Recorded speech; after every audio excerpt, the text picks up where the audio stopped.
Hello? I am wandering through a dark twilight forest, hoping to stumble across a bestie? Or perhaps a vibe? Hi! Is that you, chat? Have I stumbled across you? Let me know if I found you in the Fey Forest. Hi, everyone! Welcome back to Death2Divinity, the first all-fat, all-queer D&D live play. I am so excited to be joining you here again. Just last week, it was only a taste of being back. The aperitif. We are heading into the full menu this week, the full, tasty time. Welcome back to Death2Divinity. We are leaving the trappings of the real world behind and heading into delightful fantasy nonsense. I'm so excited to go with you. Before we go, as you know, you all have very few moments until you must recap all of last week's episode in 15 seconds or less. Kita, that does include you because I know you watched the episode. R.I.P. We are going to do that. Prepared this week. Sorry, I forgot who won last week. I usually try to remember. Who won last week? Lyrica. Me? Mm-hmm. Oh, beautiful to see. Lyrica, congrats on the winning streak. Thank you. Yeah, absolutely. No, I think so. So with that winning streak, power B gets you. Who you picking to go first?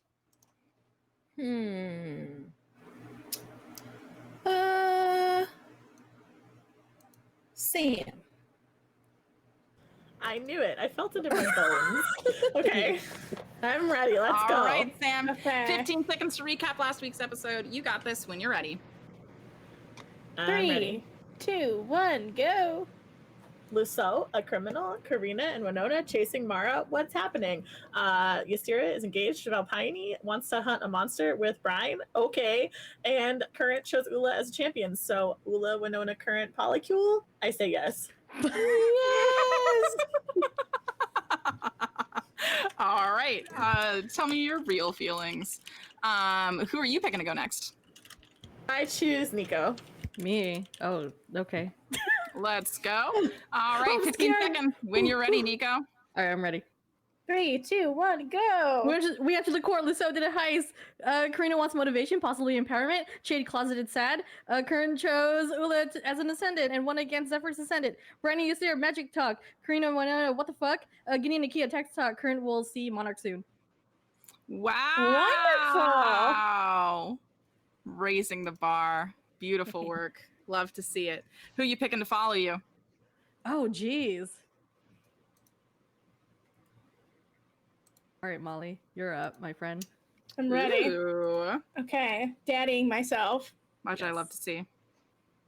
3, 2, 1, go! I beat Elden Ring. 2nd, Chad and Gideon Bond. 1, we learned about the Legion Corps, Smolder, Vabrath, Aquira. We just got frozen over at Zephyr's mother inside, and the rebellious faction, the Bellow Shades. Ula's current descendant, they win. Ystira gets more wives? I wanted that one to hang there for a second.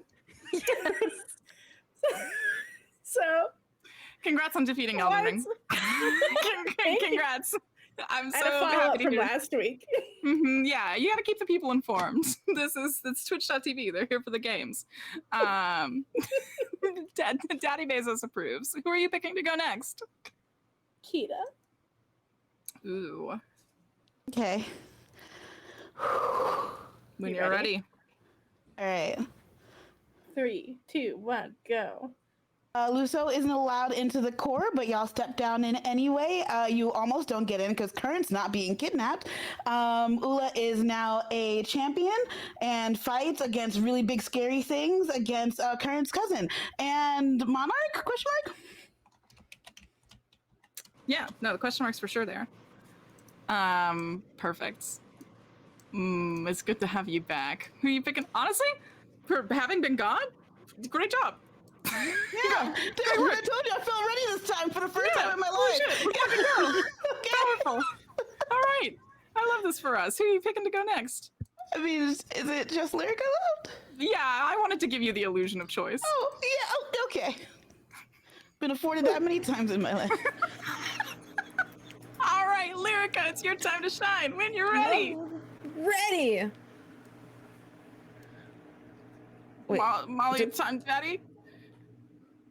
I- I'm so into it. For a second, I forgot. I was like, they're just gonna go. They got I it. had that horrible moment where I'm like, oh my god, did it start? And I'm just sitting here. It already started. I'm just watching. I just didn't say anything. No. Are you ready? Okay. 3, 2, 1, go. We touched it on the core. We find out that Luso is a criminal, but also wants tea. We find out that the water plane, someone let it go and is frozen. Phoenix wanted to fight me, but then I ended up fighting. Oh God, my brain just went completely blank. Zephyr, my cousin that's Zephyr. your vibe. God. Oh, the new names got me. Yeah, I know. We got those new NPC names. Oh, yeah, I can actually do that to be nice to everyone. To remind you of the NPCs you met last week, you met Fernox Smalltrix, who is the Alchemite, which is the leader, the Alchemite for the Smolder Enclave, who is positioned to be one of the two people who can potentially take the throne here in the next coming days from Monarch. The other opposition for that is, of course, Current's cousin, and that is Zephyr Vaporite. She showed up and had you duel her ascendant, which is Atmos Vaporholt, instead of Fernox's somewhat aggro and Lealdek's half-sister, Rosalind Blossomir. So those are like the four people of the elemental core that you met who are from any of the elemental planes. Beyond that, you also met Theobald Ophiel, who is a named pseudo-descendant of Ophielis and a member of the Legion Corps. So you met him as well. Besides that, those seem to be the your main contacts so far here. I think if I'm gonna show up, recall anything you did miss. Some of you did. One of you noticed Rosalind passing a note to Ystira, but I don't recall which one of you noticed it. Gideon noticed. I don't know if Brian noticed, Bestie, so no. Okay, No, I got great. confused because I saw Rosalind meeting with. Yes, you Luso. later saw a lot Rosalind then linking back up with Luso, which Yeah. could And or could not giving be a him problem. her cloak. Yeah, hot girl shit. Sure. So those are all the big things. So with that, chat, you've been voting. I forgot to pull up the tab and see who. Nico, you get inspiration for this episode. Congrats. So go ahead and take that D20. You might need it. Remember, you can give it. Let's fucking vibe. All right, gamers, we're about to head in to the story, a tale we have to tell this evening. Before we do, thank you to Die Hard Dice for being our sponsors for this season. You're great. We're giving away some dice at break. Make sure you stay around for that. As always, the Chaos Bar is up and thriving. Remember, if we hit $250 on that, I will introduce some chaos into the campaign. Last week, it was Ystira becoming betrothed and Nakia revealing that she had found out that Morrow's two best friends were being kept captive by Gideon and Nakia's mother. So those are some big things. So if you want some more big fun things, remember that's the way to do it. Contribute to the chaos. Beyond that, players, any final cries for mercy, things you need clarified, any more sauce to contribute? Yes, Sam.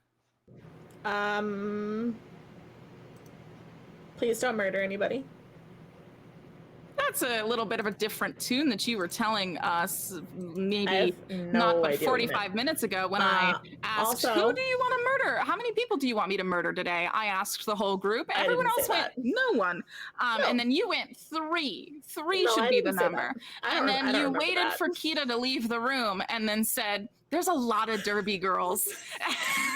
So that's a new tale you seem to be spinning. But I think And you have that's something it, else. I'm right.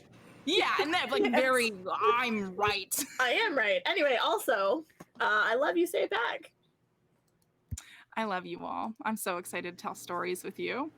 I love think you it's going to all. be a I good love time. you. Karina love just you. donated $50. Thanks, Karina. Thanks, Thanks, Karina. Karina. Thank you, Karina. Thank you, Karina. Oh boy, howdy. Well, Wait, I can love Ula you. do something real quick? Ula? Ula wants to do something. What does Ula want to do? Ula wants to avoid Winona at all costs. What? Okay, Yeah. so you're just Just letting me know Yeah. that heading into this episode, Ula is going out of their way to be unseen by Winona. Well, do you want to just roll me like a preliminary kind of just stealth check, Oh, just so I geez. can pay Okay, attention hold to on. that for like the rest of the episode then? 14. A 14? Okay, I will keep that in mind. Oh boy, howdy. I'm not even gonna ask why. I'm just gonna let you keep that in your pocket for now. Save that for a course. rainy day. Yes. I have a feeling I'm gonna find out. Mhm. Okay. Does anyone else have any fellow party members they'd like to avoid, or things they'd like to set up for the duration of this session? I'd actually like to actively find out what Winona is doing. Okay. Well, that's not avoiding someone, is it? Right. Okay, cool. Oh, Great. and I would like Moving. to continue avoiding Gideon. Oh, great. Perfect. Incredible. It's almost as if fate itself is going to do that job for you. All right, here we go. Remember, loving people is a choice that you have to make actively to preserve friendships. Let's go into the session.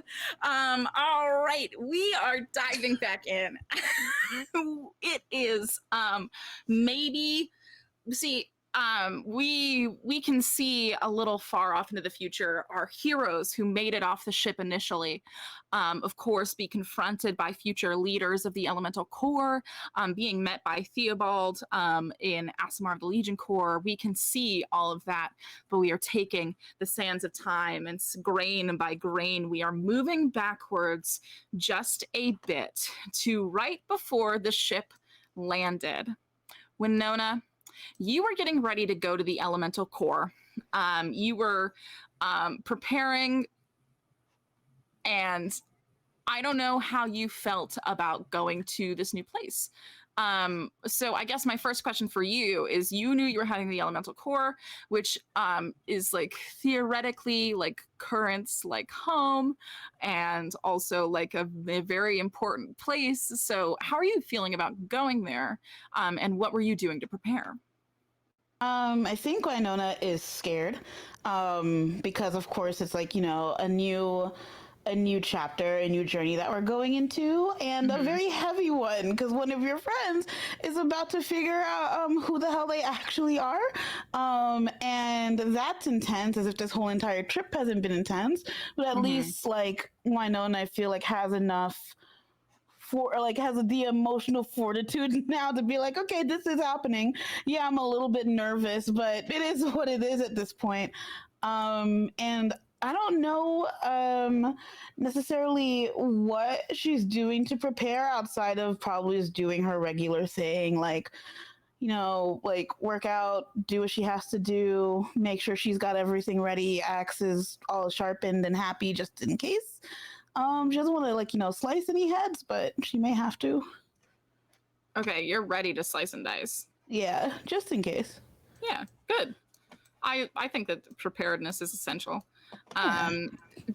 Is there anything special that you do to prepare beyond like your usuals? Are you talking to anyone to get any materials, anything of the sorts, or are you just like bunkering down like you usually do?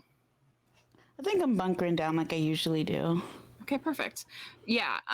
So you are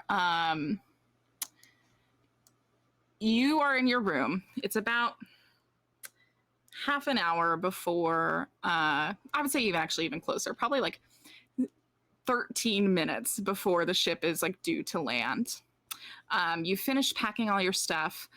You would just like run out to like maybe like refill a snack or something, and you're just getting back to your room. And when you go to open the door to your room, you realize that it is already slightly ajar. I'm usually very particular about people being in my space, so I know that I would have closed my door. Right. But I'm wondering if I'm just gonna go ahead and give myself the benefit of the doubt that maybe I left it open by accident. I didn't close it all the way behind me, because who needs to be in my space? Right. And you literally ask yourself the question, who needs to be in my space? And you walk into your room here on the ship, and you see that Karina Kinnear is flat pressed up against your armoire, as if she is seeking to avoid detection by anyone but you, although there's a pretty large chance you're the only one who's going to be in your room. Just... What are you doing? I'm reconnaissing. Get in and close the door. This is my room. Why didn't you just? First of all, why are you in here? Second, This is why an didn't you emergency. close- It's an emergency. So you're gonna pose like that during an emergency? No, I'm hiding. Close the door. It's an emergency. Okay. What? You're Pulls the not. curtain over her I'm gonna be honest. You're not doing a great job of I'm hiding. doing a great job. Is the door closed? Yes. Oh my God. Thank God I was trying to find you without leaving like too much of a footprint, like investigation wise. And it was so hard, but I have found you now. I mean, wow. You came to probably one of the places I frequent the most. Yeah. One would argue I spend my most time on the ship but here. that's the thing. Is this was the first place I checked and you weren't here, and then I went, classic Winona. She's going to be the last place I expect her. So the second place I went was the engineering room. You weren't there because that was the least place I expected you, but my expectation was, I guess, correct.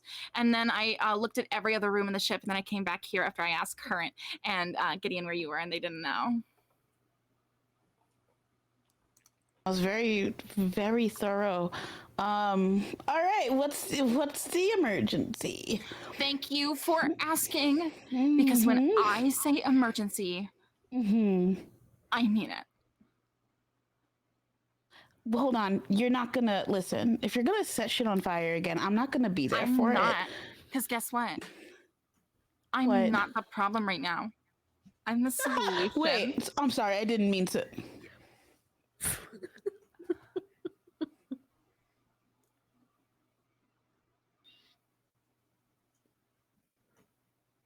I'm the Who's problem? solution right now.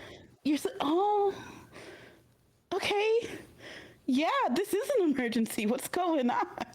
Thank you. Yeah. We have to wait until everyone else leaves, and then we're gonna catch someone in the act. Okay, you need to specify. Because when you say catch some, who? In what act? I overheard sabotage. A saboteur lies amongst our midst, Winona, and we're going to be the ones to catch them. I need a little bit more information. That's a quid pro quo, Winona. Because if you say something, you might ruin it, and then we won't catch them in the act to get our undeniable proof. Can you at least...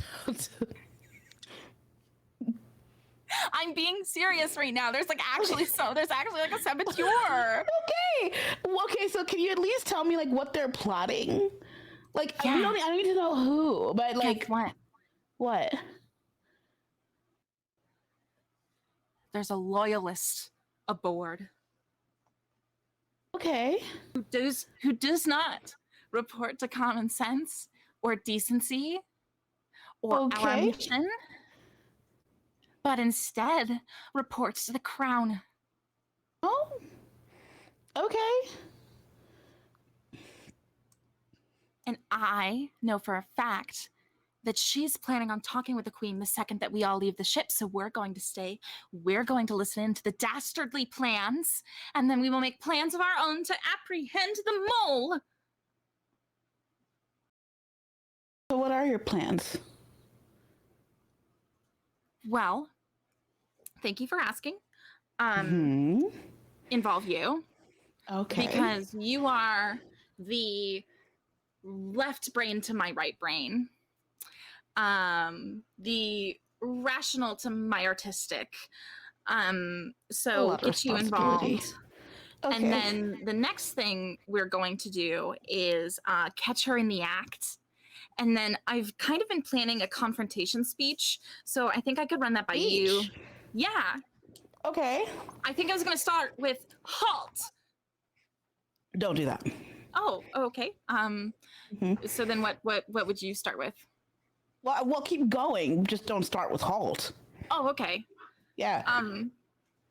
Okay. Okay. So I was thinking. Okay. So without halt, I'd say. You are honor bound to stop, in duty of the loyalties you've picked on this ship over than the ones you've pledged throughout your lifetime. Is kind of what I had written there. What? I just listen. If What there's does like mean? I just wanted it to feel like impactful because I thought that like if somebody would probably go back and like read about it later, like in a history book or something. So I just wanted it to have like a certain gravitas to it. But if you want to handle the confrontation speech, like I think you can. Okay. I will interject as needed. But I will let you handle the confrontation. What I guess like we need to make sure that like happens is like the queen doesn't get what she wants because the queen fucking sucks. So and like I knew that like I truly don't know if those like castle kids agree with that like all the way, but I know you agree with that all the way. So we need to make sure that like we're doing what we need to do, especially if it's in direct like antithesis to our mission. First of all, the castle kids are the reason that we're here. Right, and they've like recently like rejected the crown, and it's like that's cool, that's good, but like you only rejected it when it truly began to serve you.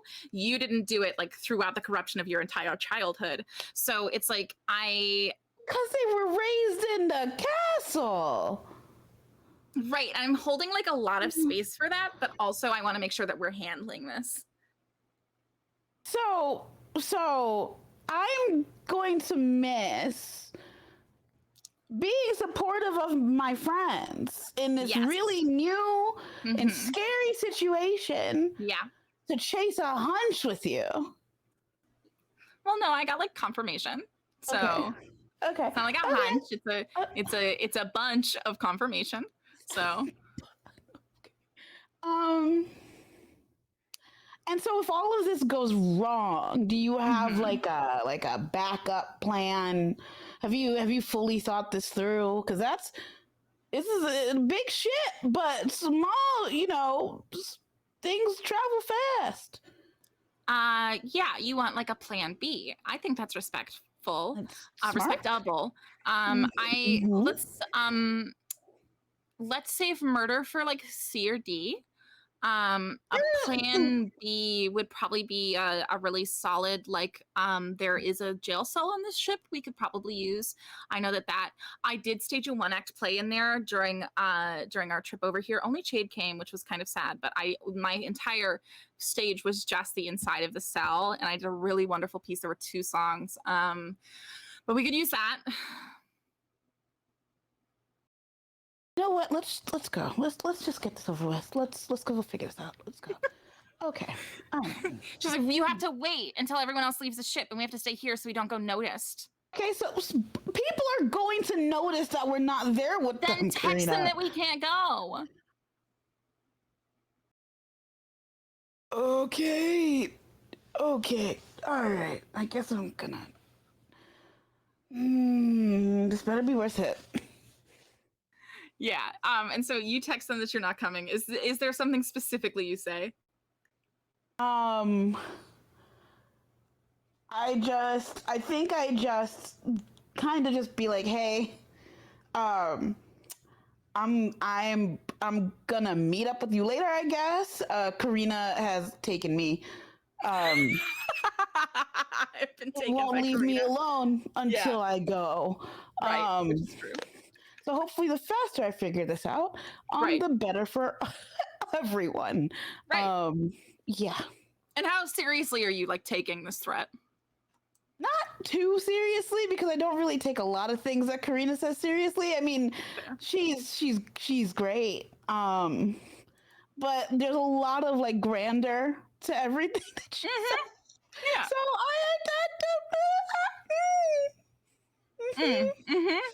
Okay, yeah. Perfect. So you lie in wait with Karina after you send off this text message. You can like feel the ship land, and you kind of look out the window and see this like beautiful plane of air out in front of you that like looks like would be beautiful to explore. Unfortunately, your plans have changed. So you are you are in your room with Karina for 15 minutes of Karina entire Karina time. And I think like the most important thing that happens during this time is Karina's been talking to you about everything in the world, just every topic she's covered. And I think there is a moment where she pauses and she goes, by the way, like I was talking to like Current about like making sure that like she stepping into her grand fate was like uber mega supported, and like it got me thinking that like you like don't have like a mega fate like Current does, but like I think it's also like extremely important that like you also feel the radical support as if you were becoming a queen, because you are a queen of my friendship, and I think you deserve that. So I think like going into the elemental core, like how do I keep you like at your like thriving flirty best? Flirty best? Yeah, you're like such a flirt.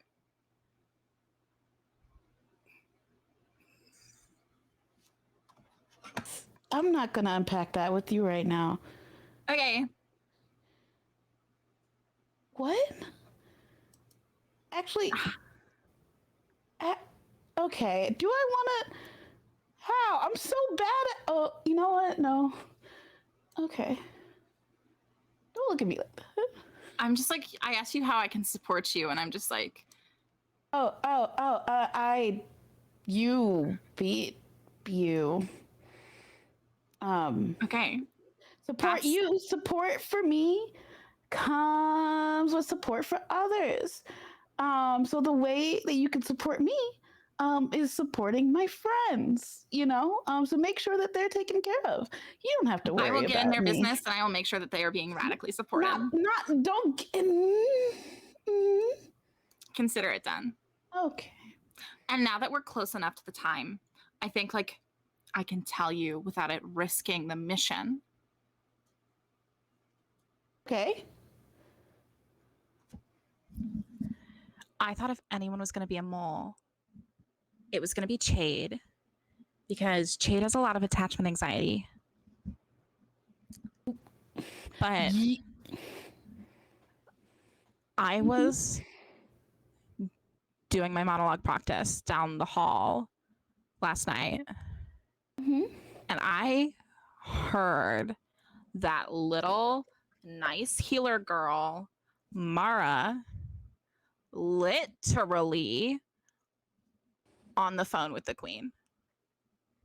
Oh. And what did Mara say?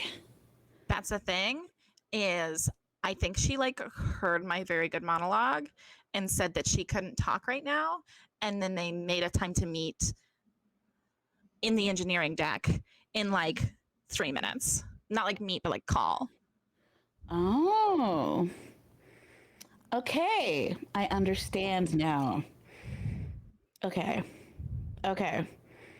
So I guess we just stake it out then? Yeah. Steak out buds. Out steak buds.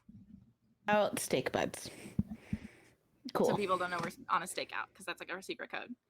All right. So like we'll listen in, we'll see what we can learn, and then we're just gonna head direct in the confrontation. Direct into confrontation. You don't want to be like, you don't want to kind of like not make it obvious that we know, and then maybe Every second that we keep a mole on the ship is a second that the queen hears about us. And thank you, but no thank you. I am finally free from the monarchy. when were you okay. Mm-hmm. Mm-hmm. Mm-hmm. So you agree? Okay, you didn't say anything to agree with. That we're gonna be direct in confrontation because I don't want to have anything getting back to the monarchy on the ship.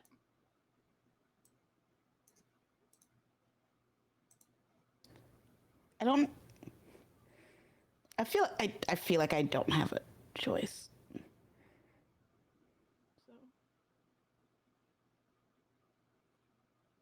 Listen, Is there a way in which you. I've restricted your autonomy?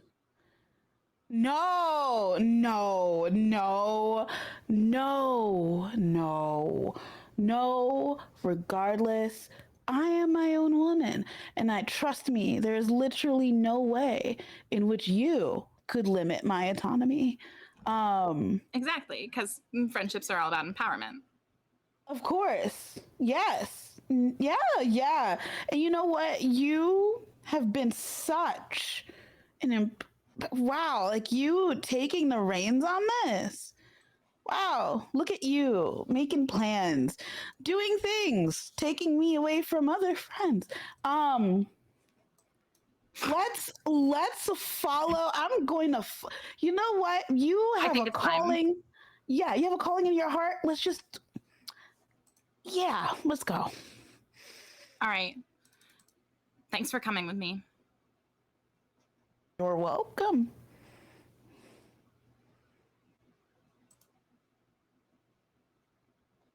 I'm really thankful we're here together. Oh, that's sweet. Mm-hmm. All right, let's go.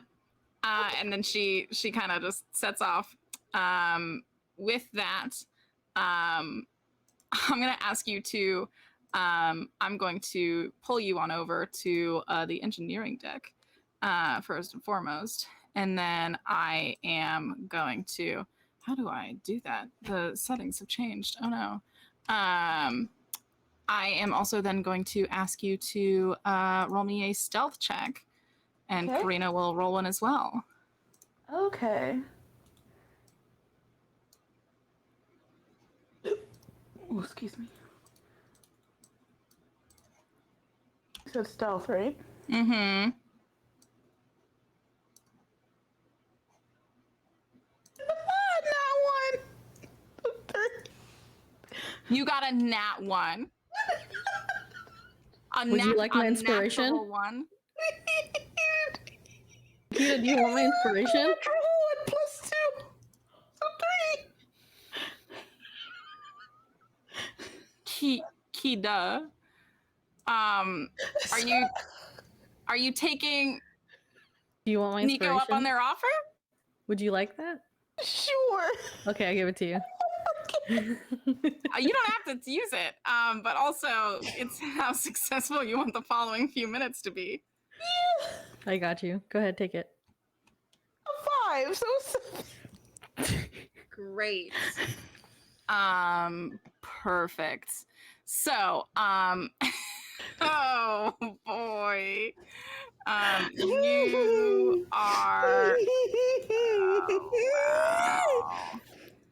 Oh, wow. So you are. I'm pulling you to my level. You are. Tell me why this goes so poorly, I guess, is my first question.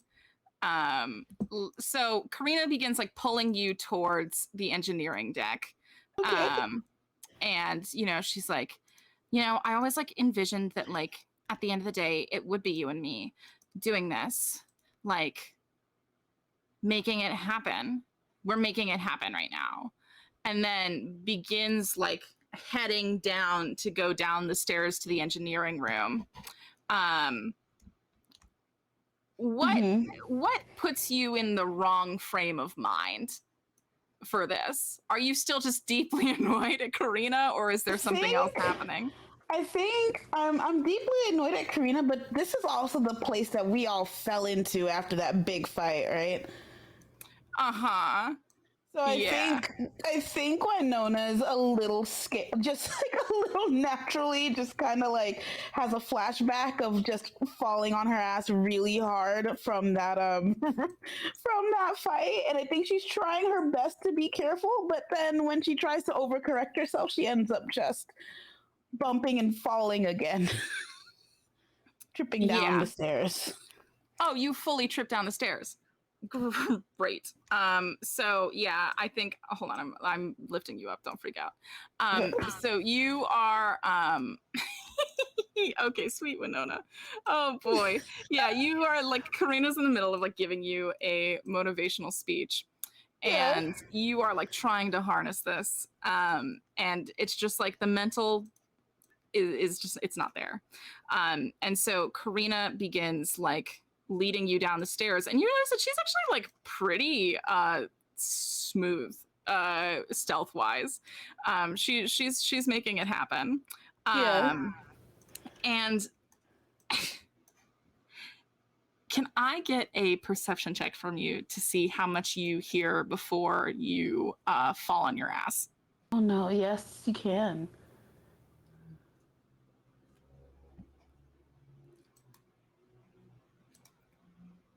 An 11? Yeah. All right. So you only hear that's an 11, so it's not less than a 10. So you get one sentence. I wrote a little chart. You get a sentence. Okay. You hear they do seem safe so far. Yeah. Okay. Blustercup. And he'll be there? Okay.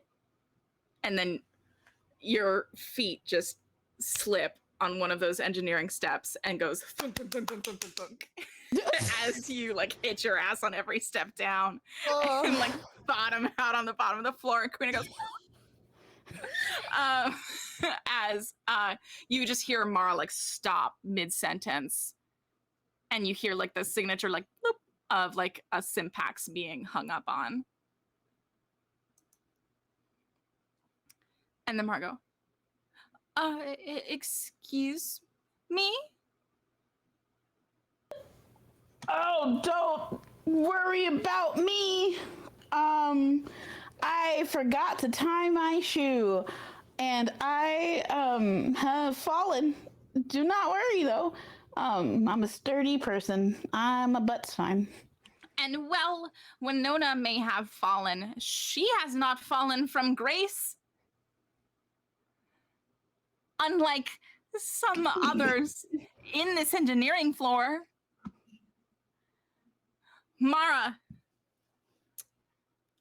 I will give you one chance. And Karina takes her hat off, this tall, like 2-foot tall hat, and flicks it with her hand. And it flies like a boomerang and does this loop around Mara. And in this instance, like 10 clones of Karina appear. Oh. No. Appearing to surround Mara That's completely. a nightmare. That is the first thought you think, Winona, yes. I'll give you one chance to answer this truthfully in the name of justice.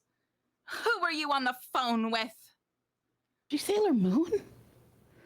What? Huh? Nothing. Okay.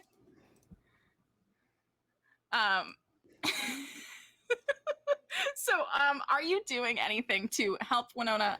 Sorry, Winona, are you doing anything to assist Karina? Or are you doing anything to hinder Karina? Because that'll depend on the role that Mara's about to make.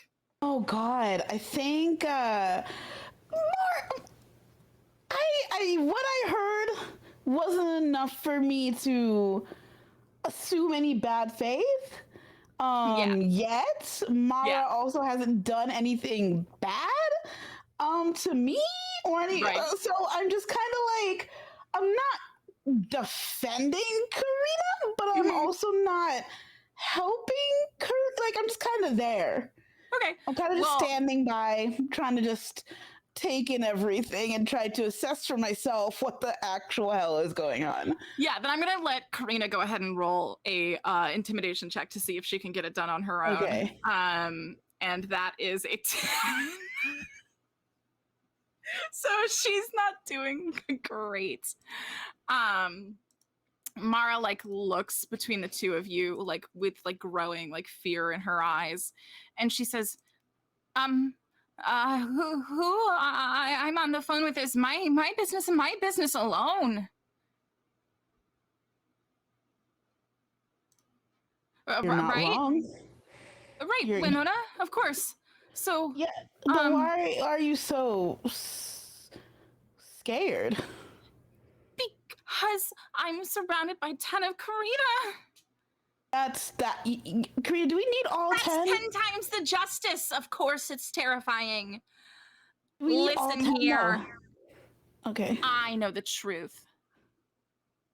Even if you're seeking to obfuscate it, I'd see justice in this house tonight. So, like, if you could just, like, actually just, like, tell us the truth, like, Mara, like, we want to, like, help you or something. And Mara just looks at, like, Karina and then looks at you and goes, to be honest, I don't really know either of you. And I guess if I really report to anyone on this ship, it'd probably sooner be Current or Gideon, you know, people who were actually, like, part of the Arcanon. So...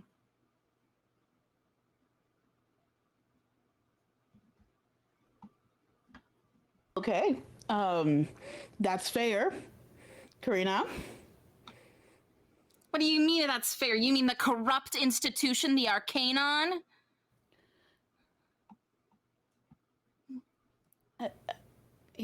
Show us your Sympax. Call the number you just called back. I don't think you got the authority to tell somebody what to do with their phone. Karina, listen. Don't. Oh. Okay. Okay. I'm just saying, if you called the person back and it wasn't the queen, we'd know that you were telling the truth. If it was like your cousin or your boyfriend cousin, it would be fine. But couldn't Mara just choose to call anybody else? How do you know it was the last person? There's the callback function. Everybody knows that exists on a Sympax. Okay. Mm-hmm. Mm-hmm. Mm-hmm. What do you say, Mara? Mara looks to you, Winona, and says, "Can I leave?" I don't think either of us can. I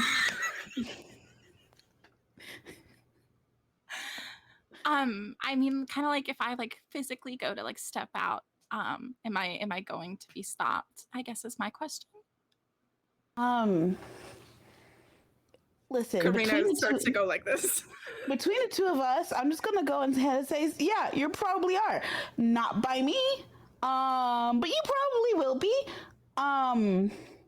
Listen, I don't want to be here as much as you don't, and just sometimes it's easier to give in. Just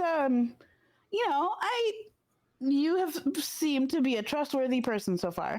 Just go ahead and hit that callback button. It can be, like Karina said, it could have been like, or it could have been like a partner, a brother. It's just, I don't know anything about you. And I actually kind of feel bad that I don't know anything about you. But yeah, just go ahead, smash that callback button. See what Karina nods at you like, yeah. Good cop, bad cop. We're nailing it. Go ahead and roll a persuasion check for me. Please be a good roll.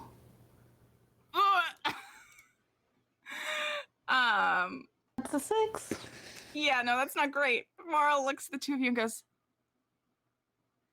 so, I'm gonna pretend that this didn't happen because I'm going to be honest, it felt so weird, it might as well have been a fever dream.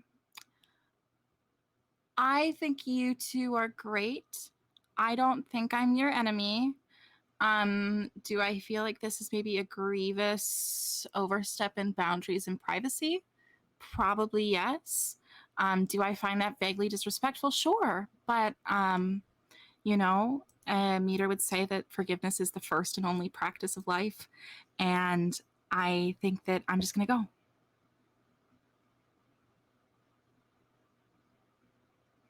Karina looks over to you. I'm gonna look back at Karina.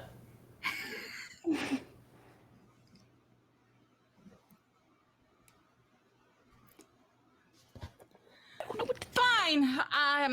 We're so sorry, I guess. Ugh. Enjoy the rest of your afternoon. Yeah. Yep. And with that, Mara pretty much like runs from the engineering deck. And Karina turns to you and goes, what was that? I don't know, what was that? What was that? You just walked in on a person on a phone call. I didn't hear enough to warrant holding her back. You had my you should have trusted me. I wouldn't have called down if I didn't hear what I heard.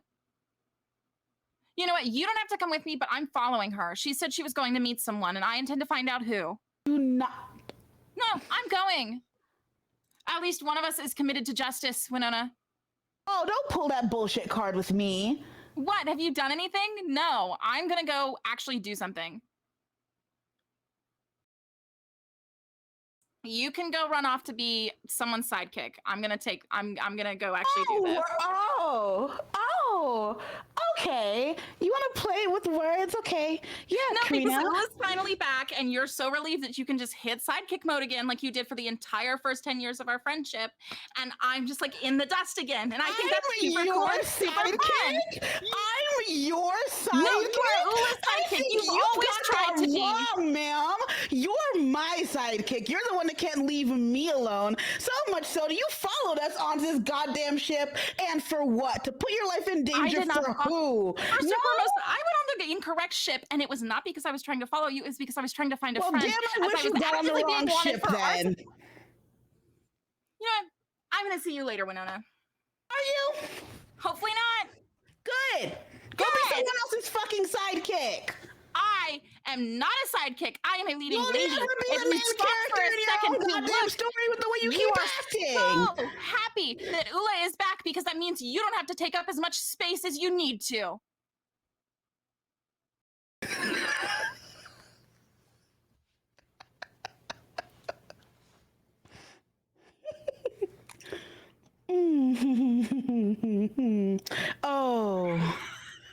Oh, sweet Karina. I'm right. I don't like picking fights with anyone, but remember, I don't fucking fight fair. You better watch your fucking back. And I'm leaving it at that. And Winona's just gonna leave her there.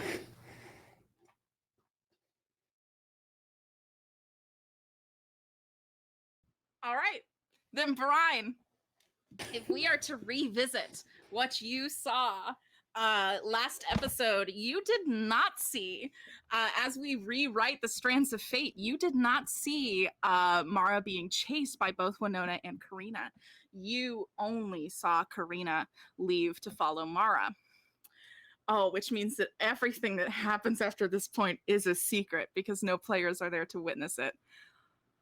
Oh, all right. If we hit a chaos, I might tell chat what happened. With that, Winona, what do you do next?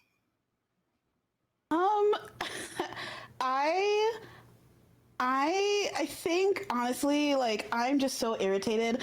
I had half a mind to like follow behind Karina and make sure that she wasn't gonna do anything like too eruptus or too, like getting us into trouble, but I think she can get her own self into trouble. And you know what, maybe she's right. I don't know. Are you comfortable with her potential to cause an international incident in a place where Current needs to make a good impression? I'm not actually. Okay. So I think I'm still going to I'm going to follow behind but keep distance. Okay. Can I get another stealth check from you then? Oh my god, yeah. I hope that please, God. Oh, please, God, please. Hold on. Stop it. Okay.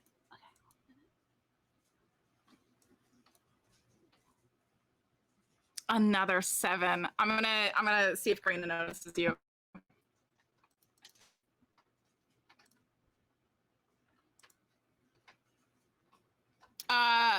Is that an 11 versus a 7? Yeah. So I think you we're gonna come back to you. Okay. Yeah, I think we're gonna come back to you. Okay. Oh yes, I think that that's exactly what's going to happen. So everyone else, you have been, if you recall, you were being led away from the elemental airplane into further, like deeper into the core itself, layers, like a jawbreaker, if you will. Actually, with that, I'm going to pull everyone to our first look at this very cool map. I'm so excited. I drew this with my hands. All right. So, if Thank you, Team Winona. Oh, what did Team Winona do? We're doing some things. I see this now. Oh boy. Well, to the truth. Oh my goodness. Well, Team Winona, that's great. I'm so sorry Karina said those mean things. I didn't mean them. Here we go. We are you all are heading, obviously this is the airplane where you all have landed. As you can see, the Dignitary Wing is the next big location on the inside. You are being led, of course, by Theo, who seems to be like sidled up pretty close to Ula on this whole walkover. I need to know, is anyone communicating about anything essential on the way to the Dignitary Wing, or do you just want me to get into what happens once we reach the Dignitary Wing?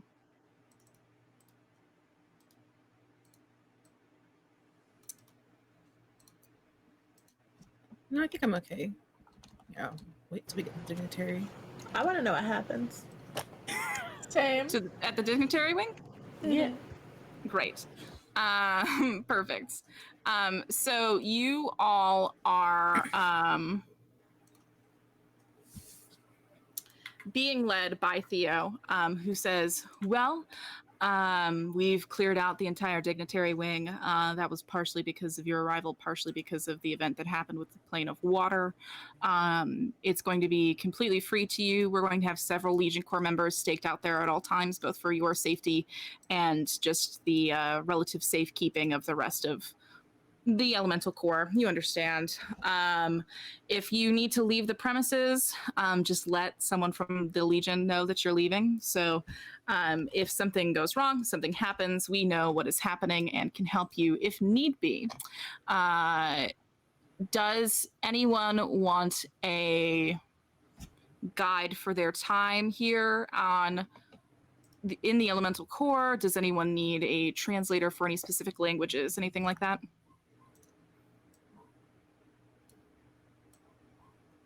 I mean, I'm sure a guide would be helpful.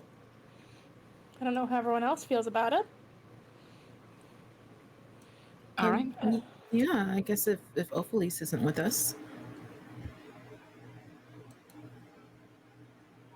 I think like at that point, Theo looks at Ophelia and says, if I'm being completely honest with you, I don't know how long she's going to be with you. And Theo says this as you all roll up. I'm pulling Winona to this map, but Winona is not there, which I think is hilarious. Let's go. Karina's 2, 3, 5, 6, and 7 just tipped $10 to the team. I'm losing my mind. Oh my god. I love. Which number, Karina, are you?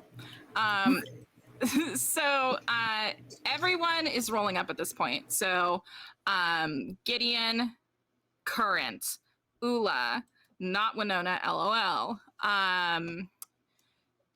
So yeah, Gideon, Current, Winona. No, not Winona. Gideon, Current, Ula, Brine, Ystira, Yaldek, Theo, Morrow, and Valpione all roll up at this dignitary wing at the same time.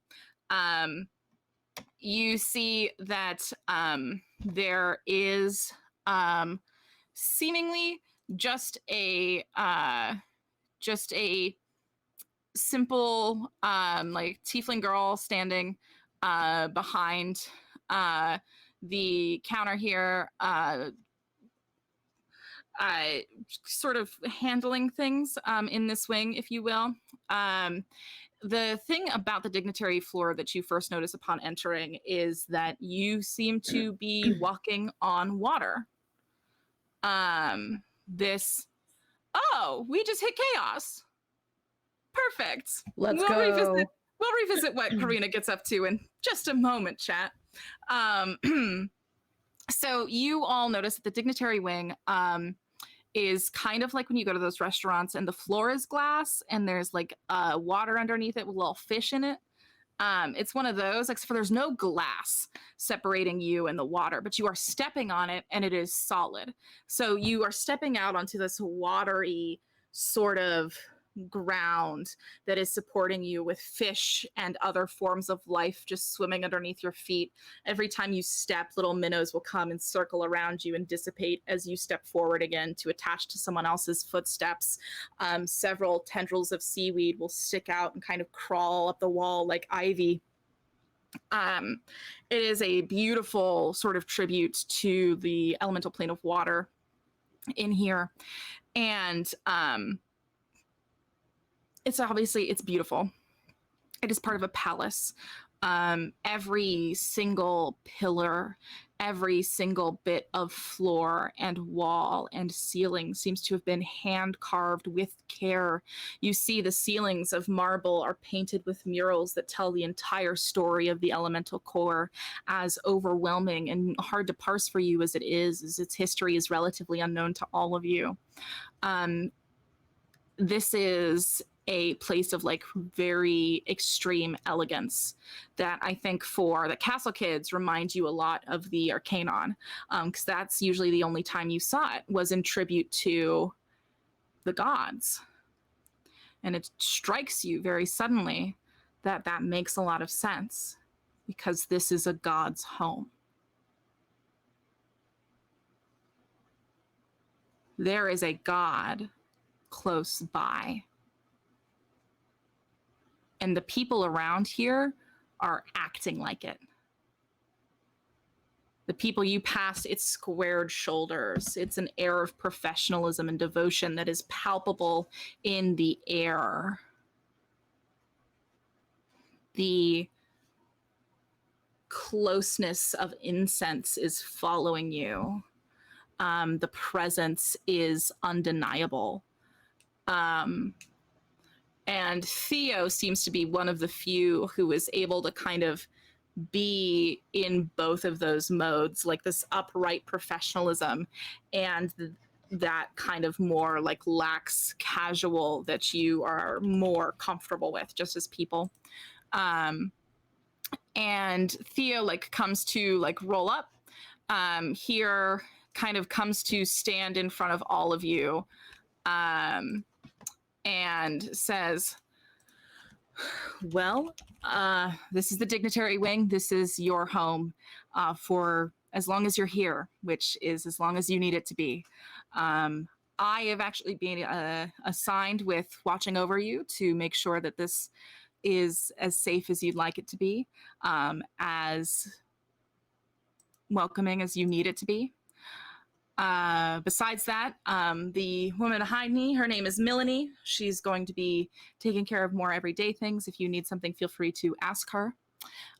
Besides that, all of you will be staying here. Morrow, that is except for you. You will be coming with me. And I will be taking you to where you need to go. Opheles, Current, and Gideon, your presence has been requested by Monarch, and I will be taking the three of you to go meet them. Me as well? Yes. Oh, God. And I think Current kind of has to turn to when they hear their name called, because they were crouched down, like seeing if they could stick their hand, just like memorized by the water, and like sticking their hand, like playing with a little fish. Yeah.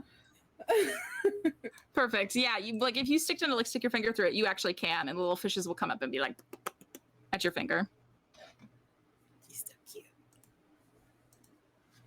cute. Monarch, and then I turn to Gideon, and just okay. Yeah.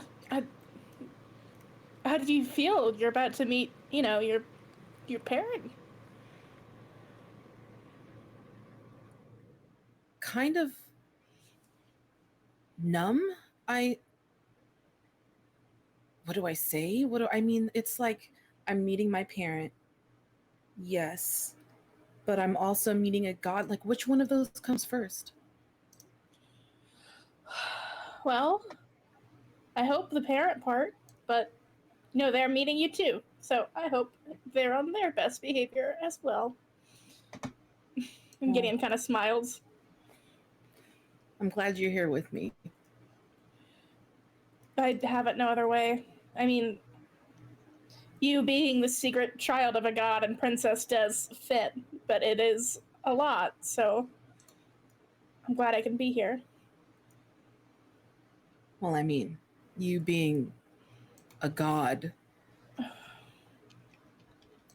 Yeah. It's all a lot. It's all a lot. I hope they can help us. I hope they're worthy of being your parent. Because you deserve the best. So do you, Gideon.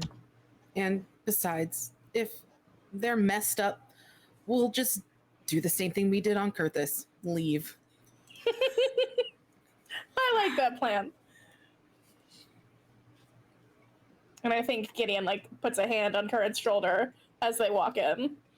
Is very much protectively hovering over and behind them. Right.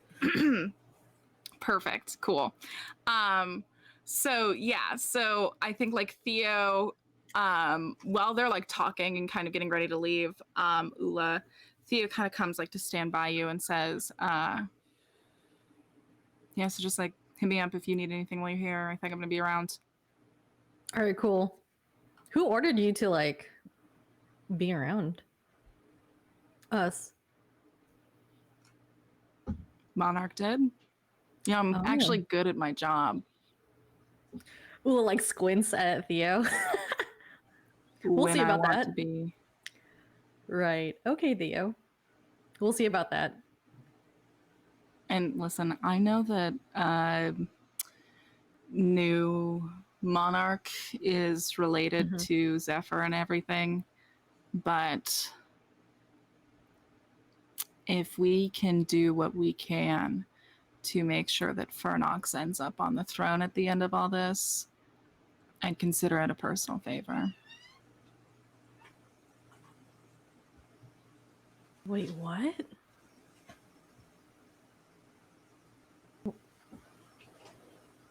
Oh, okay. I just figured I'd be upfront with you. Fernox is the only one who agrees that we should open up the borders between the elemental core and the rest of Acrimon. And you and I both know that helped both of us a lot. That's true. Are you siding with anybody? Did that make it sound like I was neutral? No, I just wanted to make sure that you're very clear in what you're saying, but okay. All right. I mean, as a member of the Legion Corps, I should abstain from the politics of it, yeah. True. But also, there is a side of the coin I'd like for this to land on. Okay. Fair enough. I'll keep that in mind, Theo. I got you. Think about it.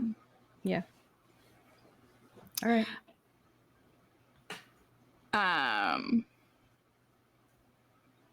And then Theo turns back to Current and Gideon and Morrow, who's kind of come to stand next to you, Gideon, as you're all kind of leaving at the same time. So looks at the three of you and says, all right, anything else before you head out? I think we're all right. As ready as we're gonna be. All right, then let's do it. And Theo is then going to lead Morrow, Current, Gideon, and Morrow, Current, and Gideon. Yep, that's three. Nailed it. Out of this room. I'm pulling you away now. Give me one moment. Which leaves the hilarious loadout of Yaldek, Valpione, Ula, Ystira, and Brine. Oh boy. Yep, the five of you just kind of are like standing in this like semicircle. I imagine some of you are just kind of looking at each other with just a measure of suspicion, I would say. Just what are we, what is this? As you've been like suddenly left without like a plan of what you need to be doing. You all have been like denied, I guess is a fair way to say it, like audience with Monarch. So not that you've been like metaphorically sat at the kids' table, but also metaphorically you've been sat at the kids' table. So the five of you are looking at each other, and I need to know, do either of you two talk first?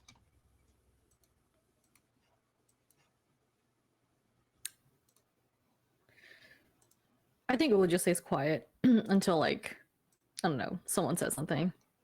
I think Brine sort of gives Ystira like a sidelong look because of their earlier conversation about the hunting party that Ystira is putting together. Right. Okay. Are you trying to communicate anything with that look, or is it just a look? I think there's a question of, like, what are we doing about Ula? And a second question of, like, when are we doing this? Yeah, so I think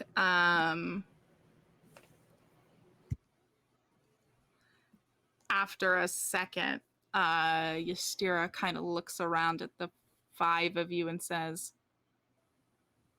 well, why don't the five of us adjourn to the kitchens and I'll make us all tea?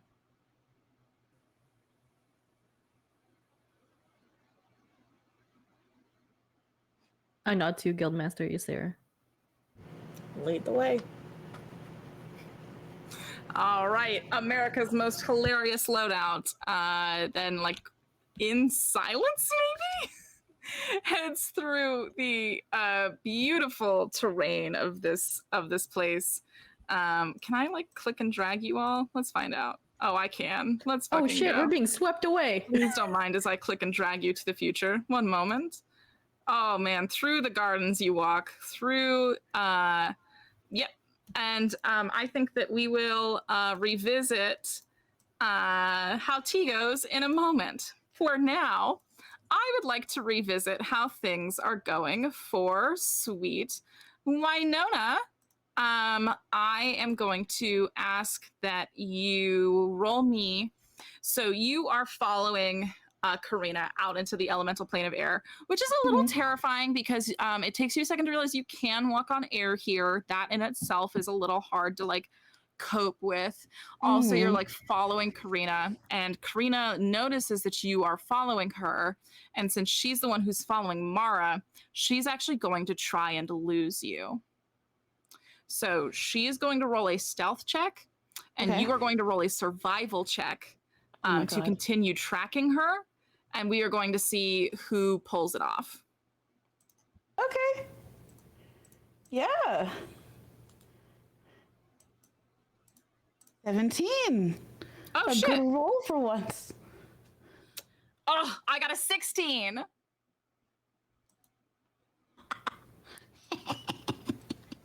Fine, you got me. All right, then I will give us a little bit of a teaser of what we see before we head to break, huh? Delicious. Let's head to some chaos, shall we? Oh boy, chat. Let's visit this. We watch Karina track Mara through the elemental plane of air and dip into this tree that seems to be held aloft by the air, its roots feeding into nothing but clouds. This tree that seems to be bringing this energy from the air, its life force, its sustenance. You notice that it has been hollowed out and turned into some sort of tavern. You can see that there is a sign at the front of it in a teacup, and the teacup has like a little like gust symbol on it, and right below that gust symbol is written Bluster Cup. This seems to be the meeting location that was being talked about over the phone. And Winona, you follow Karina, who's following Mara, who is like bent on a mission, and disappear into this. I assume that you follow everyone into the tavern, right? Mm-hmm. Okay, cool. So where we will take our break, Winona, is you follow the hellbent Karina into this tavern, and you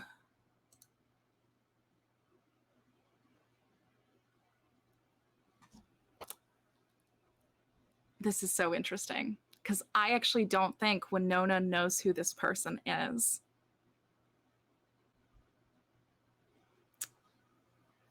But other people in the party do. Winona, you hear a yelp of like recognition from Karina as you watch her watch Mara meet up with this guy. And if you ask Karina, well, that'd be one of the kids who grew up at the same orphanage that her and Ula grew up at. She knows him. But to most other members of the party, this would be known as fucking Merrick Holtz.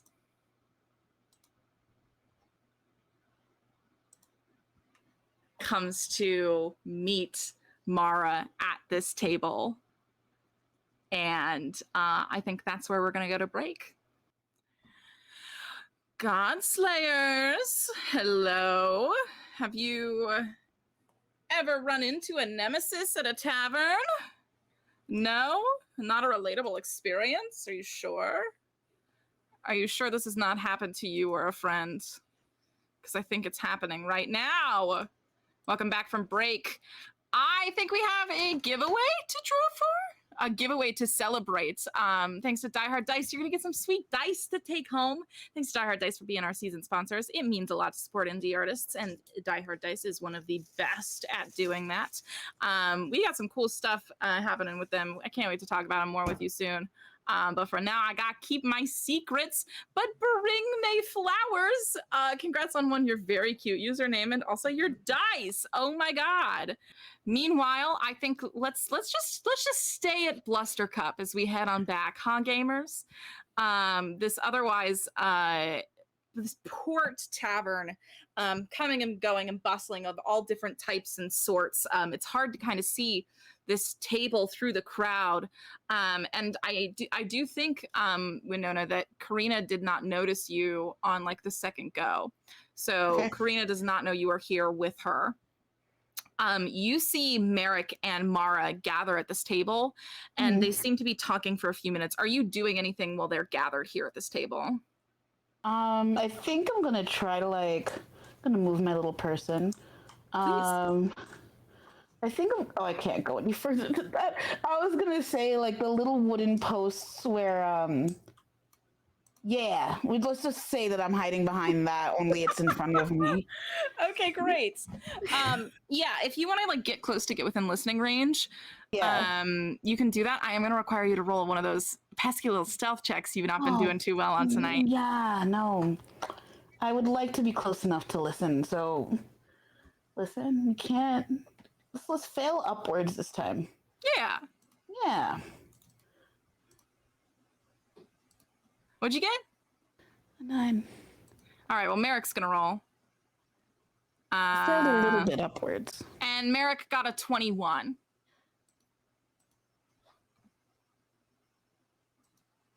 Okay. Well, so you head over to hide behind this pillar. And you kind of like nestle yourself up there. And Merrick starts kind of like cordially talking with Mara, nothing but like a pleasant little smile on his face, and does like eyes kind of glance over and notice you, and you watch like his like mouth at the corners get just a little bit tighter, the only thing that kind of gives him away. And after a moment, he kind of like over explains something to Mara that you can like see, and then like nods, and they both stand up to get up to head out the back door. Ah, fun. Mm-hmm. So they head out towards the back door, and Karina makes a move to follow them out the back door as well. Are you doing anything? I know I'm sucking at following behind, but it's one of those things where I am just so deep in, I just gotta keep going. So I'm gonna wait until Karina at least makes her way out the back door or is close to it. And since this is packed, I'm just gonna kind of like inch my way, not too far behind, so I can at least keep track. Yeah. So you make a move to follow them both out through the side. It is a you do follow them out, and I think the Karina's a little bit ahead of you,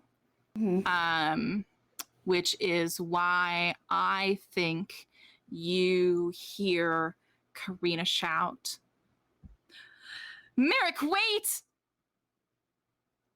Seconds before you get your body out the back door as well. And when you step out, Winona, you see that Merrick is standing there alone.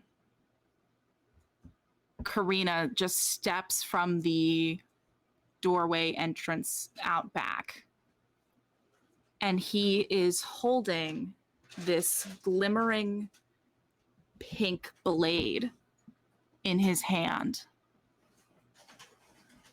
And you are watching as this just sweeping mass of pink petals disperse around him. As Karina has both hands like covering her face in shock.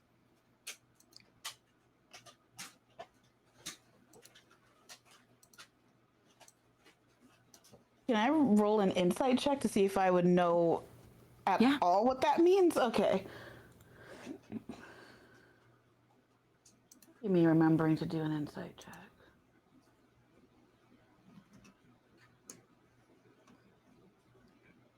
Damn it, it's a 6. You know, nothing. What'd you get? A 6. A 6? Yeah. Yeah, it is hard to tell what the fuck just happened, but like Karina looks completely shocked. And there is a knife, and Mara's not here anymore. Yeah. And those are the like 3 answers you have. And they do not paint an even remotely pretty picture.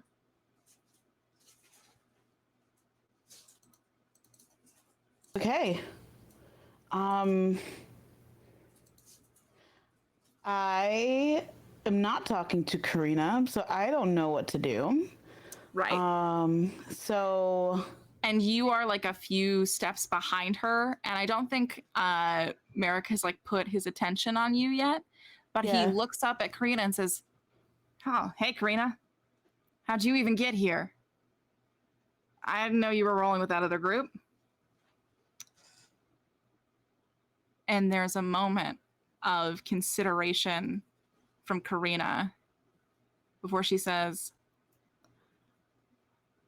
"I don't think I would necessarily say that I am rolling with them, Merrick. What did you just do?" Oh? Yeah, so you're kind of like lurking. You haven't quite like fully introduced yourself yet. But like Merrick knows you're there. And just is like pretending he hasn't seen you. But Karina just like straight up does not know you're there. Okay. And Merrick says, "What do you think I just did?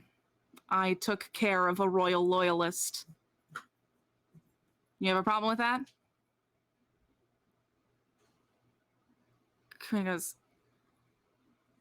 I mean, I guess not, Merrick, but it doesn't make any sense why you're here or doing it." Merrick says, "I'd be happy to explain it to you. I'd love to hear what you've been up to. I know we haven't talked in a little while, but, you know, we have the same home.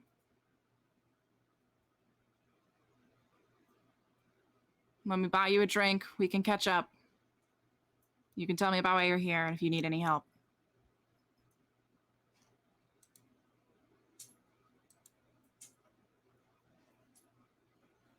And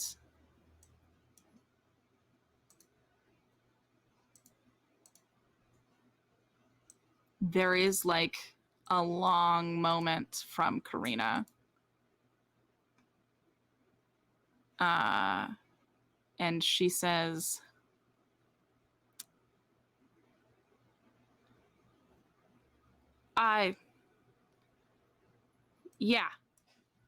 yeah, Merrick, let's catch up." Merrick says, "All right, say goodbye to your friend then." And then nods at you, Winona.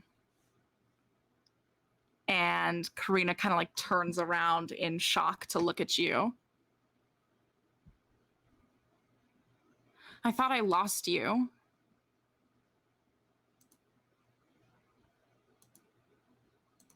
I'll try harder next time. And I'm just gonna walk out, turn around and walk. Okay.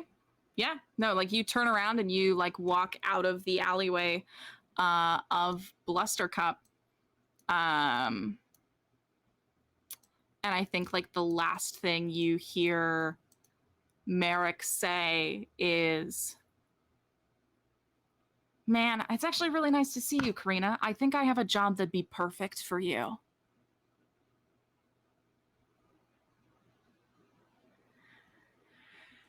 And that being the last thing ringing on your ears, Winona, where do you think you're going next? Are you calling your friends to get a location, or what's the plan? So I would like to meet up with my friends.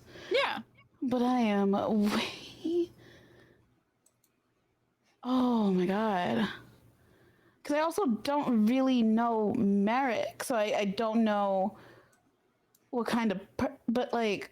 You heard his name, so at least you have his name because Karina said it. So you know his name's Merrick, True. and you know that you saw him in Terrapine.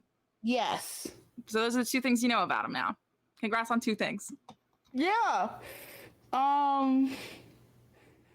There's no way that I can't... I'm clearly not rolling well enough to be stealthy tonight.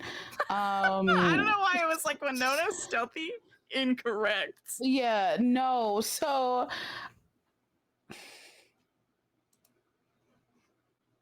I think I'm going to Simpax, probably current, and see where people are. Because Winona wants to continue to figure out what the hell is happening with Karina, because now this is starting to feel a little shady, especially since she was saying, "Oh, I don't consider myself really rolling with that team." Yeah.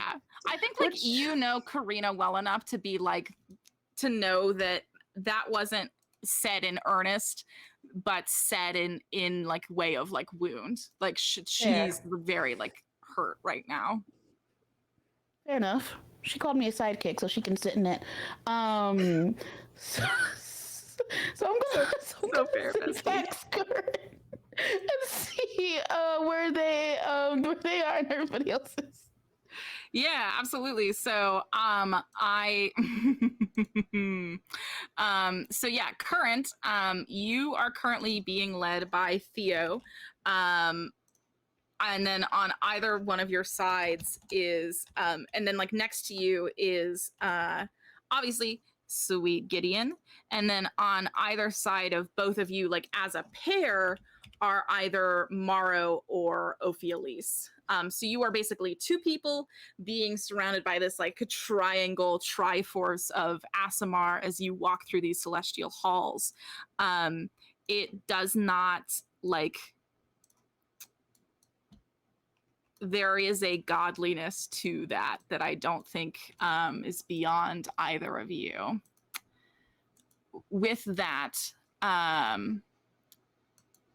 current, you are walking down this beautifully halled palace like chamber, getting ready to enter what you think is probably going to be maybe a throne room of some kind. And your Simpax starts ringing.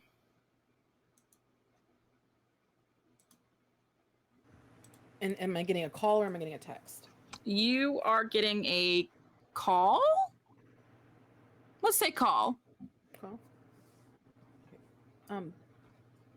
Hello? Winona, you were on the other line. My bad. Hey, where are y'all? What's happening? You good? Yeah, are you good? Are you safe? I'm safe, but I'm a little sketched out. And also, me and Karina are forever done. So, just tell me where he's Just tell me where you are. Oh. Yeah. Oh, well, I mean, yeah. Well, while you were gone, I chose Ula as my champion Yeah, to fight my ended up being cousin's champion. I got that text and life happened, so I could not respond to that. Understandably. I'm assuming that everything is all well because I'm talking to you right now. Right? Ula's not dead. You should have seen it, Winona. Oh. Let me tell you that Ula swept, mopped the floor, and whatever the equivalent we have to Carthinian Febreze was. Oh shit. It Okay. was terrifyingly amazing. Sick. And they're alive? Oh yes. Okay. I mean, good. they almost weren't alive, and then I had to be like, Ula, do something, and then Ula was like, I can do it, and then fixed it, and then they were very much alive. So it all worked out. Okay. Well, shit. I guess we both have a lot to fill each other in on. Yeah, there's a lot going on. Question. Yeah. Does the name Merrick ring a bell to you? Who? Say that one more time. Merrick? Merrick? Motherfucker Merrick? That one? Yeah. Yeah, what about him, Winona? So Merrick may or may not be in the elemental court, and may or may not be scheming with Karina. I'm gonna go ahead and assume scheming, because that's the vibe I'm getting.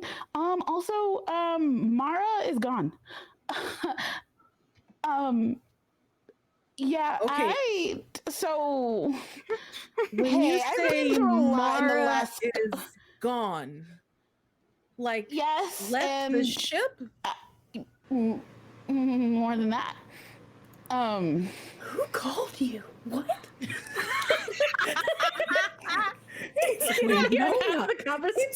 It's Winona, and apparently, I mean, I'd put her on speakerphone if I didn't think that this would, but Mara is gone. Karina and Merrick are scheming. Okay, I didn't have that on my bingo card for this one. Me neither. I'm gonna get more info. Okay. So when you say gone, okay, listen, we've all been through a lot today. I already can kind of feel like, but okay, wait, hold on. I need to rewind. Okay, wait, how much time do we have? Do we have time? Because this is a lot to unpack on the phone. I'm in a hallway with Gideon. Say hi, Gideon. Hi, Winona. Hi, Gideon. Hey.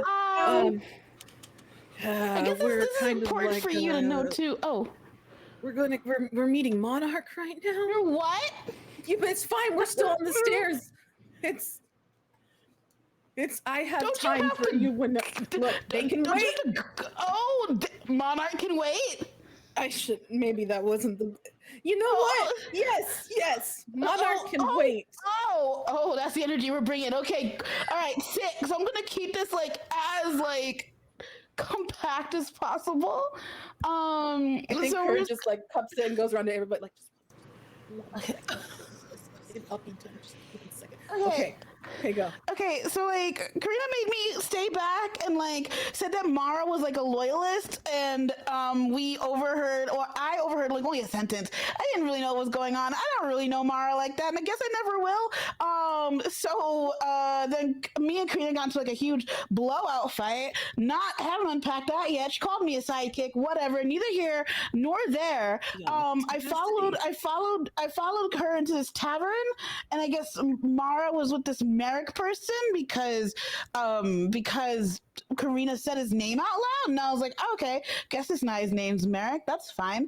And then there were pink feathers and a blade, and no more Mara, but Merrick. And then I guess they're catching up over a drink or something. And here I am. So when you said Mara is gone, you meant like from this earthly plane. Yeah. I don't know where Mara is from, but one moment she was here, and the next moment there's a barrage of pink petals, and she is gone. And yes, there's never a chill moment. I had, I just kind of, yeah. Okay, So I don't know what to do with that information. You've obviously been through a lot. Oh my God, Mark and Merrick and Karina. I told her to feel empowered, and that's what she did. You told Karina to feel empowered. Okay, She yes. came to me looking for advice on how to be helpful. She's already empowered. I don't know her. She seemed like she needed, I don't know, to get out of my room. And then she ended up in mine. I'm so sorry. I mean, not that I don't want people to feel empowered, but like, I've made such a terrible mistake, and now Merrick was talking to Karina. I'm gonna kill them both. No, but I think there's more to them. Like they have history. That seemed like they had history. That wasn't just a oh wow, I found you passing on the street. No, that felt deep. Like he's gonna buy her a drink and He's talk been about life blackmailing kind me of deep. for years. He's been blackmailing you? Claiming to know information about this. So there's not. So I'm assuming that there's just no coincidence that he happens to be here, also, huh? Oh, but just wait. When I find him, you know what? I'm glad he's here. You know what? I'm glad. Oh no. Okay, I'm about to go meet my godparent, my literal godparent. Yeah, Okay, yeah. and you know what? I'm gonna pull the "I'm being bullied" card. You know what? I'm going to. There's gonna be hell to pay. I'm here for Okay, this energy. and you know what? Someone's gonna get their ass As long kicked as you're tonight. safe and everybody's all right, we'll we'll deal with the Mara thing in a second. As soon as I find out what's going on out of these doors, Merrick is also not leaving the core. I'll talk to you soon. And I'm cool. Where do I go? Kurt! Wait! Leave me here by myself! Did Current hang up too soon? Oh, Winona, you're on the streets with no guidance. Do you call someone else? I'm gonna send back some Brian. Okay, Brian. Okay, great. Oh, perfect. Yeah, you go ahead and give Brian a call. Brian. Oh, let's revisit Am I this group. still with Ula and Yastira? And are we having tea? What's happening? Yes. I think like it is just you've just like gotten to it. I think like everyone kind of had a quiet like moment as everyone kind of got settled in. And the like tea was made, unless one of you were like starting a conversation. I was going to say like tea making probably happened in relative quiet. Unless you'd like to correct me and tell me I'm wrong. You let me know. I'm going once, going twice. Going to go ahead and say that no one was talking while Ystira was making tea. All right, perfect. So then there is a certain point where like Ystira's like the tea gets made and Ystira goes to like for everyone to like sit down. And I'm like cackling. I'm sorry. This is such a wild episode when you think things are going to go one way and then they really do traverse in other directions, huh? So Ystira like comes and like sets down the tea at the table and like begins to like start the conversations. He says, so everyone, well, and then your phone starts ringing, Brian. Do syntaxes have like caller ID on them? Yeah, they super do. Okay, so I see that Winona is calling me. Mm-hmm. And clarification. Yes. Did I see Mara leave the ship at all? Yes, you saw all of those party members leave the ship, but just as different times. Now we know. Okay. Okay, just wanted to make sure that my brain knew what was happening with that. I hope your brain now knows what's happening. Thank you, I appreciate it. So yeah, I think when she sees that Winona is calling, she probably takes a second, kind of like looks around and does like a quick little vibe check of like, is it appropriate for me to answer a Simpex call at the table, or do I need to get up and go somewhere else? Yeah, how do you land on that? Do you want me to roll for it? Or do you want me to just make that choice? Yeah, that's a choice. Okay, I think she decides that after like a split second, she probably decides to go answer it somewhere else, because I feel like it's rare that Winona calls her. Okay. And so she's probably like, what the fuck? Also, the last time they spoke on the phone, Ula ended up giving Brian several vials of poison. So right, yeah, okay. So there's a kitchen. There's a kitchen right up to the side where you're at. Okay. So you can head over there. Okay. We'll do that. And answer the phone from the kitchen. Okay, so that's what I'll do. Yep. So she answers the phone and just says, Winona. Hi. I think Karn's busy. And Okay. I am alone. I'm fine. I'm sorry. Yeah. Long story short, there's a person named Merrick here, and he's scheming with Karina, and me and Karina are no longer talking, and I tried to follow her. Mara's gone. I just need a place where I'm no longer alone. Can you please tell me where you are? Oh, okay, wait, hold on. We have to back up for just a second. I'll happily tell you where I am. Mara the medic, Mara? Yeah. Gone. What does that mean, gone? You know, poof, gone. Ran off the ship. Karina followed her. I followed Karina. Karina said that Mara is a loyalist, and I was like, okay, that's a pretty intense claim. Let's see if this is true or not. And me and Karina got into a blowout fight. And I decided, because the last time I left Karina to her own devices, she almost burnt a town down. So I figured that I would follow behind, and led me to this Mara person to this Merrick person in a tavern. And then Mara disappeared.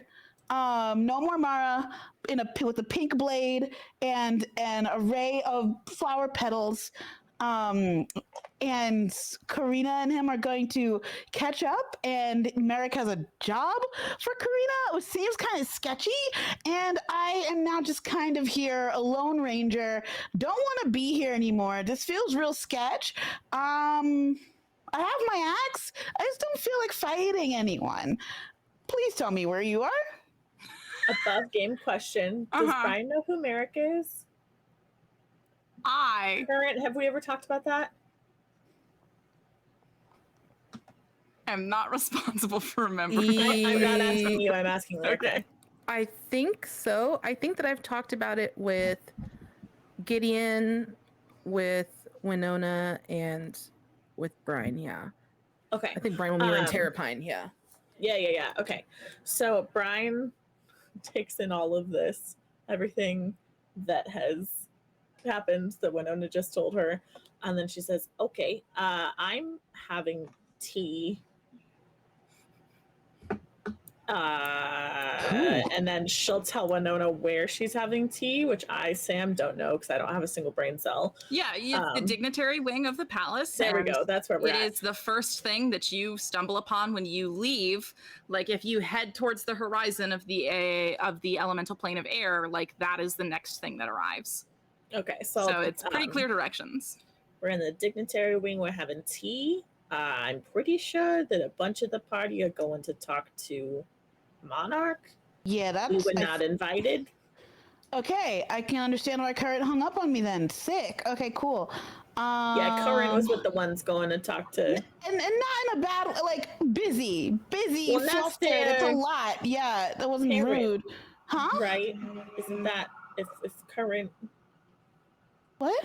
Right, Current is Monarch's child? Yeah. Right, so that makes sense. That does make sense, yeah. Yeah. I didn't want to... Yeah, so I am going to come find you. I guess for tea, you're having a chill time? I don't know that we're having... I don't know that we're having a chill time, but we are having a time. Yeah, okay, well, you know what? Let's have a time together. Yes. Okay. I'm on my way. All right. I'll see you soon. Okay, thank you. Goodbye. Okay, she hangs up. And then she goes back and joins the rest of the group. Okay. Yep. You head on back here. And while Brian was gone, Ula, you are sat at this table with Valpione, Yaldek, and Ystira. As they all start drinking tea, and a somewhat casual somewhat casual conversation starts as they're humming and hawing about the things they've seen here in the elemental core so far, and then turns to you, Ula, and says, "Well, it seems like you've been here before, haven't you?" Yeah. Just a few times. Nothing too big. No? No, I don't think so. Tries to avoid eye contact. Oh, well, yeah, that's definitely... Ystira's definitely not going to notice that. No, not at all. Mm-mm. Yeah, and she kind of then, like, sets her cup of tea down and, like, leans a little closer and says...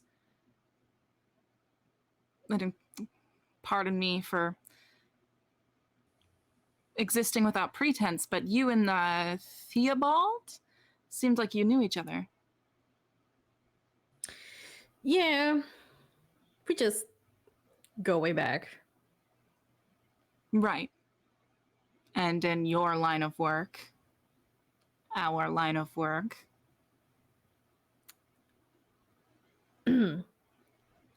Yes, Guildmaster. I'm not your guildmaster, Ula, unless you'd like to be. You don't have to refer to me as such. I just... Do I just call you... It's weird, because, I'm just being respectful. Okay. Do I just call you Sarah? Yes. Miss Presby? Yes, Sarah. Whatever works for you works for me. Ula just nods. Very awkwardly. I guess what I'm trying to ask, Ula, is if we need it, can we depend on Theo to get work done with us? Oh.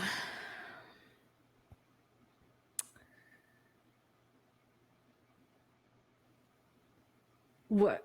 Us as in people in this room? Yes.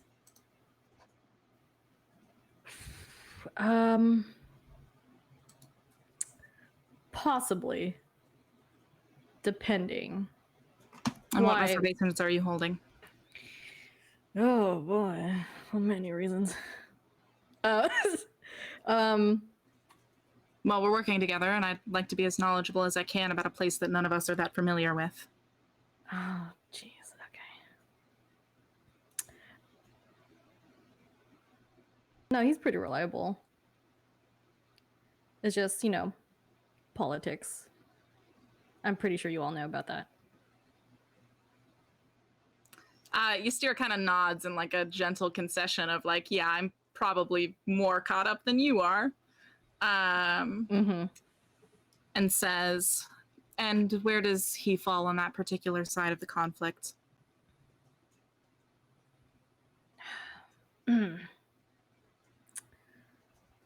What who was it? Fernox? That am I saying? their Fernox, name? yep. Okay. Ula says to Ysira, let's just stay more on Fernox's side. Yeah, and I think Brian comes back just as Valpine and Ystir like share a look at that knowledge. Mm-hmm. And then looks back and like nods at you, Ula, and says, that's something we can work with. All right.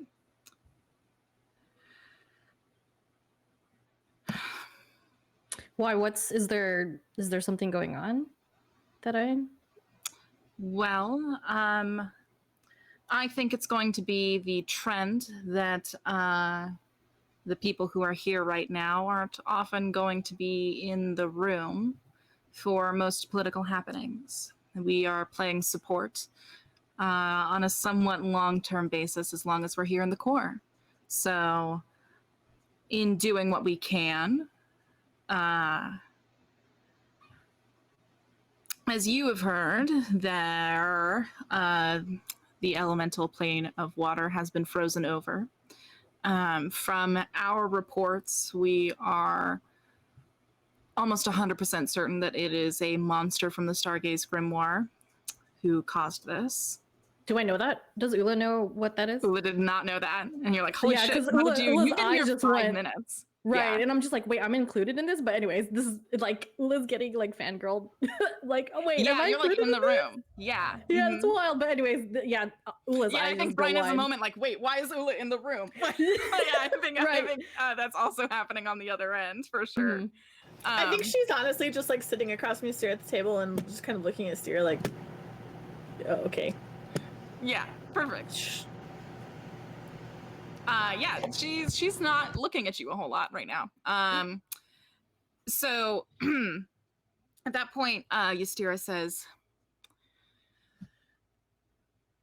from what our intel says, if we were able to take care of this problem as the group of the 5 of us, we could attribute the victory to whichever political faction we'd like and have a pretty good say in who Monarch picks to ascend the throne. I'm included. Would Apparently. you like to be included, Ula? Ula wants to show that they're very excited, but doesn't want to show it. Wants to be very tough and confident about it. And then Ula clears their throat and says, "I'd love to be a part of it. Yes." Perfect. You know, I actually don't know much about you, Ula. I know that you took over for Luso, but I didn't hear much about your happenings, even though I guess to some extent they were fidelity, even though you aren't. Did you know Luso's reasoning for leaving?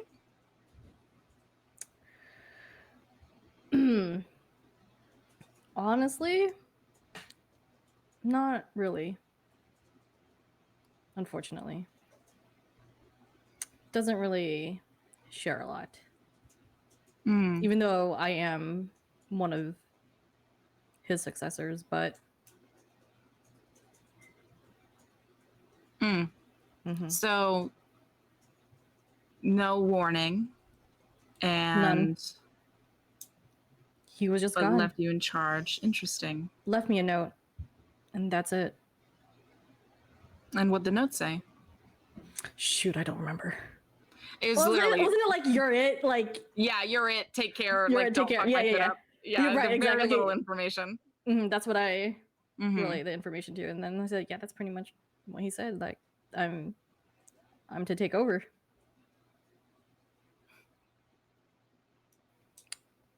And so for 3 years, you didn't hear from him? No. Though, a year and a half ago, I look at Brian.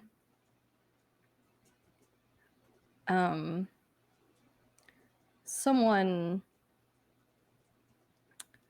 actually, I thought was him, but was someone else, and I got offered a job in Marriott City, and yeah. What made you think it was him? Because I thought the ship was his, but unfortunately it was someone else, and I got, yeah. So sorry, was it his ship or was it not his ship? Wait, it was his, but it's not. Yeah, It was his ship. No, it You was just told him definitely that. his. Yeah, because I remember the gold part. Mm-hmm. Yeah. I said to Ystera, it was definitely his ship, but it wasn't him. That's interesting. I totally agree.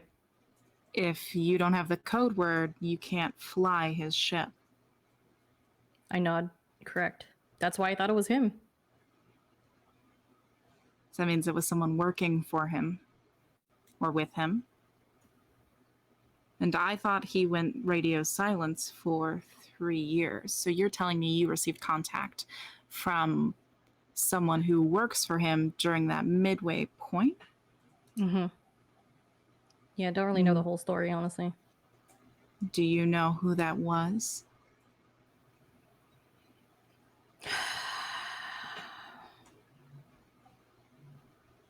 Shit. I'm gonna get in so much trouble. Ula thinks that in their head.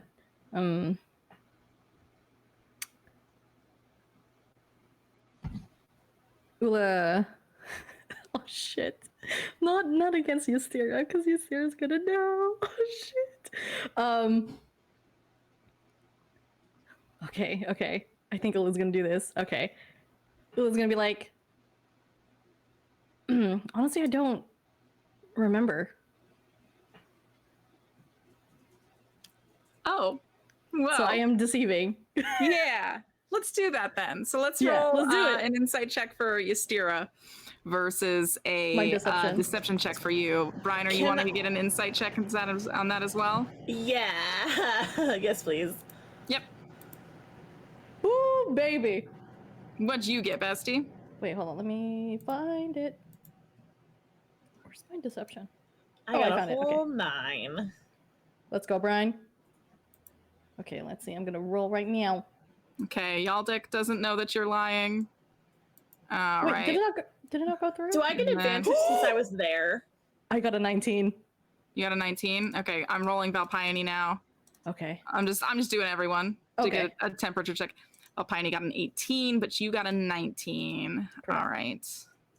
And So I then had advantage since I was there. I think it's fair to say that you got advantage because I think like Eula talked about being hired by someone. Okay. So Yeah. I'm gonna roll again then. Cool. Come on, Brian. I'm rolling for Ystera. It's an 11. Not much better. Rip. Yes, let's go. Let's fucking go. Damn. Woo! You cleared it. Mm-hmm.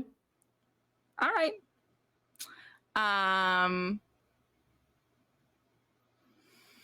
Yeah, I think Ula says that very confidently. Like, no, it was like a year and a half ago. I don't remember. Wow. Ystira kind of like nods and says, oh, I mean, that is a shame to hear. I think that his return was so sudden that it's left me with a lot more questions that I have answers, and I'm sorry that you don't have them either. Yeah, as a successor, it's so strange, right? Like, I don't know why he would not tell me, but I It's understand. almost like he doesn't trust you.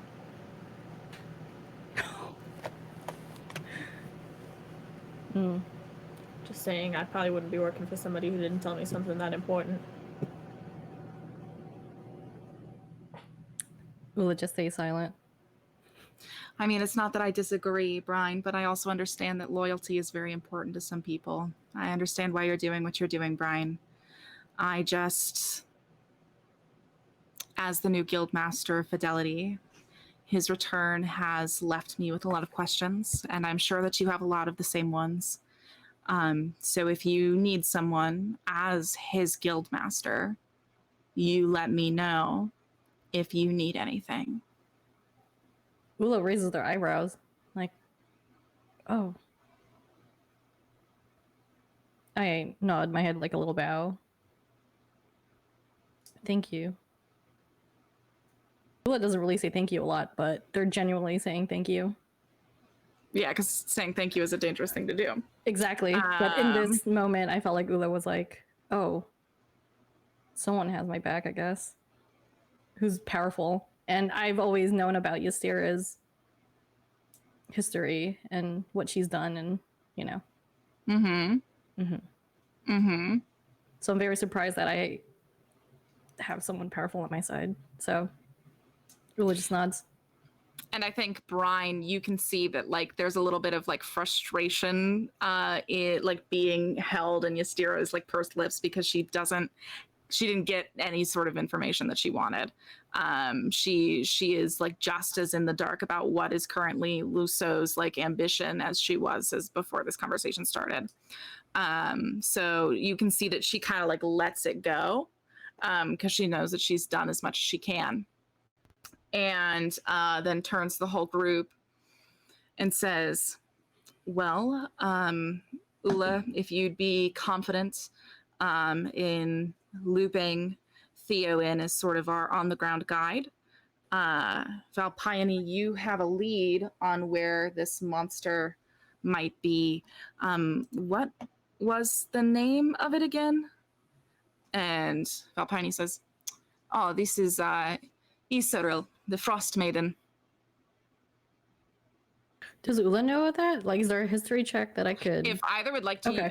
if either of you would like to roll a religion check to see if you know about the Isaril, the Frost Maiden from the Stargaze Grimoire, you are more than free to. Okay. Religion, you said? Or history, either is fine. Okay. It kind of balances both. 14. Okay. Oh, I didn't get. I got a 10. That's a 10. Okay. Yeah. Brian, you would obviously recognize this as a monster from the Stargaze Grimoire. You are still which I've already been told. So there's that. You would also know that. I think like the name of it kind of hits because you would know the Stargaze Grimoire. Like the closer the monster is to the front of the book, the more dangerous it is. Okay. Because it's older, or just like as they were the first summoned. Okay. Right, so they like took up the bulk of like the magic power when Doxon brought all the creatures from the Stargaze Grimoire to life. Right, the first monster, Valnorax, being the most powerful, set on so our forth until like lesser like demons and stuff kind of occupy the more glossary area in the back, if you will. You know that Isaril, the Frost Maiden, is the fourth monster in the Stargaze Grimoire. Woof.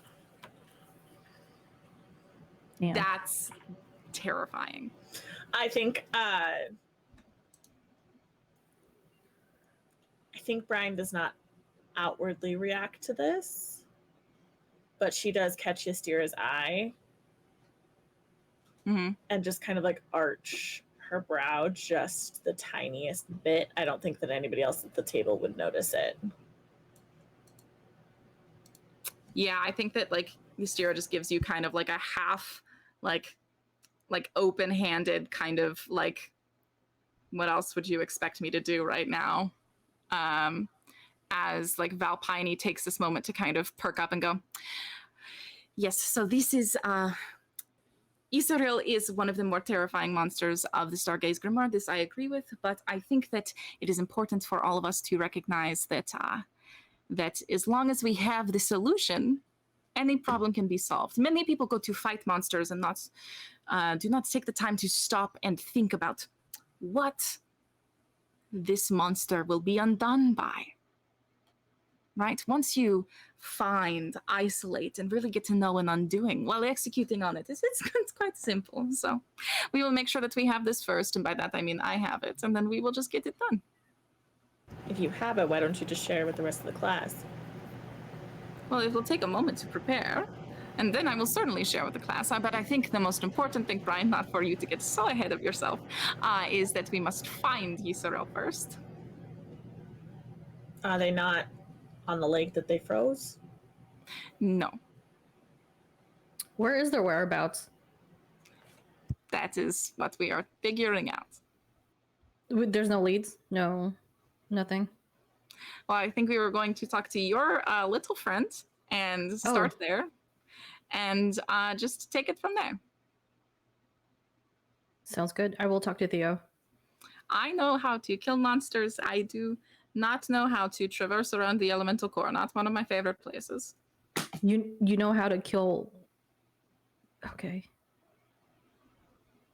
Have you ever killed a monster from the Stargaze Grimoire?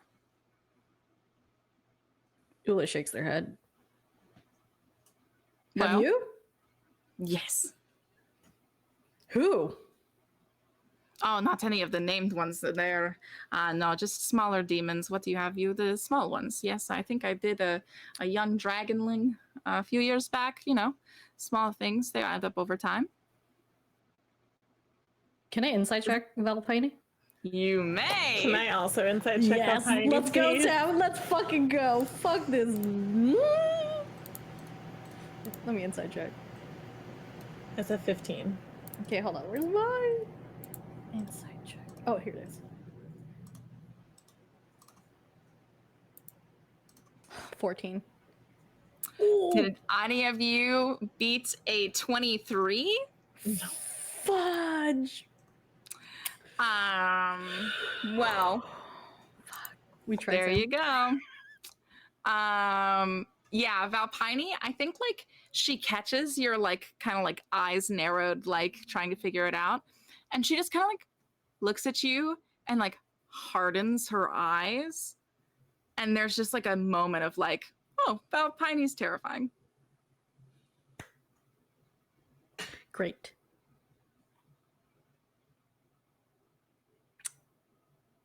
I just nod. See, I will be going to the elemental plane of fire, and I will be grabbing necessary things that one would need to maybe say kill a frost-based Stargaze Grimoire monster. And this is the first step to victory. Are you bringing anybody with you on that mission, or are you going by yourself? Are you lonely? Would you like to come? Sure. Perfect. Then you and I can go together to the elemental plane of fire and get these necessary tools and materials. Great. Can't wait. I look at Ystira. Can I see Ystira's reaction to that? To that? Oh, Yeah. It's not good. Oh, it's not. Oh, so I don't need to roll for it, or do you? No, I'll give it to you because you specifically went out of your way to look at it. Ystira, Yeah. you can tell that she like that is not what she wants. Oh, But okay. she does not. She's like trying to figure out a way to Yeah. like stop it without giving herself away. And there's like a small pause, and then Yaldak goes, I've been wanting to look at the elemental plane of fire as well, so I'm inviting myself. Well, 3's a bit of company. If you just want to go, the two of you, that's fine with me. I'm sure that I can make myself useful somewhere else. You were so adamant just seconds ago about going with me. I wasn't adamant. I agreed to go when you asked. Well, then Yes, I do not see a loss to you staying at home.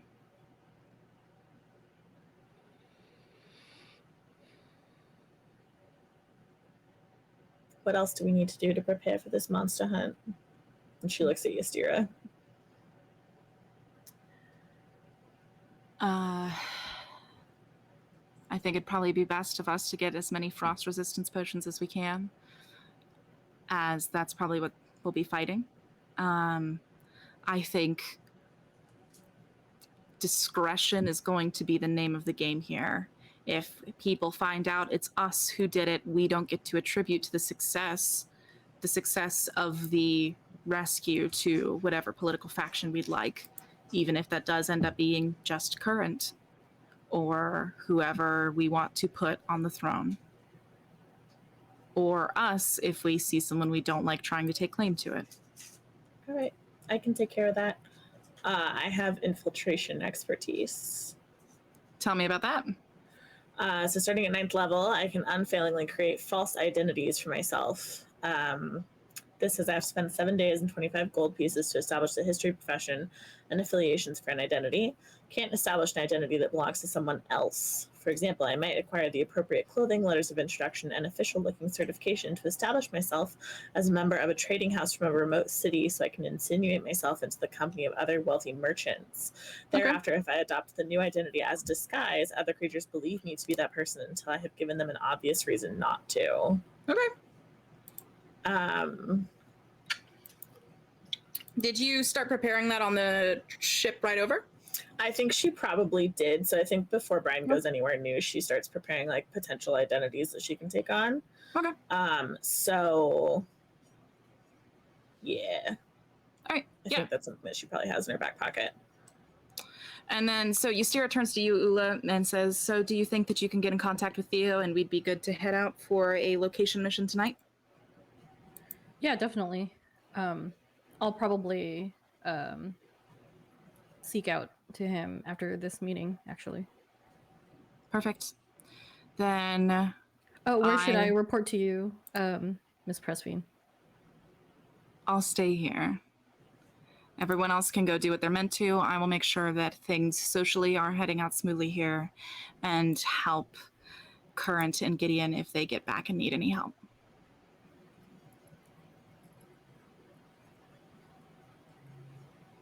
Do we have eyes on Winona? What happened with her? She's all right. Okay. Wait, Brian, how do you know that? She's my friend and we communicate. Nods. Okay. Then we know what we're doing. All right. And she kind of like nods and like Yaldek and Valpine like stand up. And as you're leaving, you hear Valpine say, now, are you really going to wear such a audacious poncho to do these political dealings? Even if it's just getting artifacts, I do not know if such audacity will help in negotiation. And that's like the last thing you hear as the two of them leave.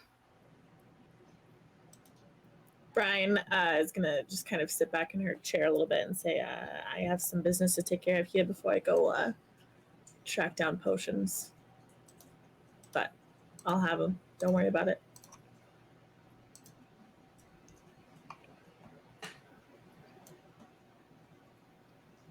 And I think like it's safe to say that, Ula, this is like the prime time you're showing up. Everyone, I think you kind of like brush past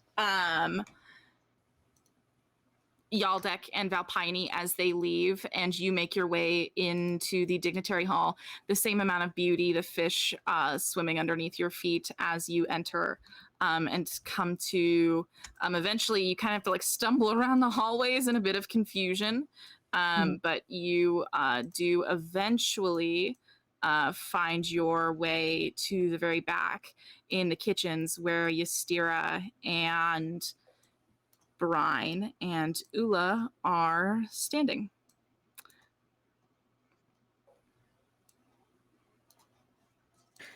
Once I see Winona there, that's when I leave to go see Theo.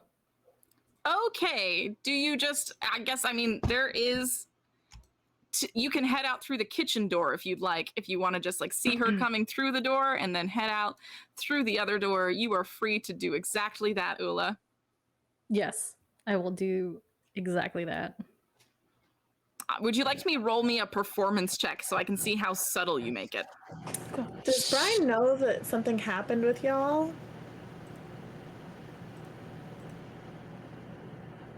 Okay. Mm-mm. I think no, it's because Ula feels very different after that fight. That's all. Interesting. Mm-hmm. Interesting. Performance, you said? Uh-huh. 5. Can I roll an insight check on Yeah, Ula? insight checks from both the other two, please. You've got to beat a 5. I don't know if you'll pull it off. I rolled a 5. Oh my Right. god. I swear to God, please. Let me have a good roll. 13! Winona, Nice. you are picking up. Ula, tell us what Winona picks up on. Oh, you could definitely feel like not acknowledges you, yes, but then realizes like, oh, I need to not be around Winona. And you could feel the avoidance from them. Like you could just feel how cold they are to you. And they are trying to leave as fast as they can to not be around you. I'm just gonna be like, oh, hey, Ula, you good? I think like, do you He even always is respond to fucking it? weird. No, you're gone. All right, yeah. goodbye. Is he always that fucking weird? Are they always that fucking weird? Listen, I can't answer that part. Things have probably changed over time, but from what I know of them re-entering my life, they are not this avoidant. Literally have tried to not leave my side for the past couple of days. Not that there's. I'm just gonna leave that alone. Got real weird about us talking. I really? Yeah, Why? I couldn't tell you. I don't like them enough to care about that. Oh, come on! Why? When I agreed to be peaceful, I didn't agree to be friends. Fair enough. Okay, I'm gonna. We'll see. I know I just got here. I'm so sorry. Hi, Ystera. Is it okay if I just go see what that was about? By all means, I apparently have to go assume a new identity and get some potions. So What? I'll Actually, Winona, Yeah? Hi. Ula's getting a job done for me right now. So Oh, sorry about that. if that's something you're comfortable with, do you mind waiting until a bit later? Yeah, no, yes. I appreciate the professionalism. Is there anything I can do to help in the meantime? I mean, is there anything I can do to help in the meantime? I think is the real question. Well, we're going on a mission tonight and we're keeping it relatively quiet. And by that, I mean anyone outside of you, me, Brian, Ula, Yaldek, and Valpine will not be hearing of it. Is that something you're interested in? Sure. Perfect. Then just get ready to go on a trip tonight. Okay. Yeah. Can I know a little bit more about this excursion? Brian slips away during this conversation. Okay. Bye, Brian. Ystera just kind of shakes her head and says, we're just, we're helping Current out politically as best we can, even though we can't be in the room. Okay. Well, I would love to help Current, so I'll help you. Perfect. Then go rest up, and I'll see you back in the kitchen in, say, 5 hours' time. Okay. Cool.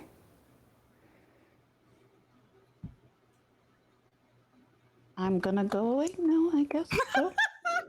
Bye, Sarah. I'm so sorry. Nico and I are chasing each other around multiverse. Oh my god. Perfect. I'm just gonna go hang out. This looks like a nice tree. We're vibing on the couch over by the reception desk if you want to come hang out, Winona.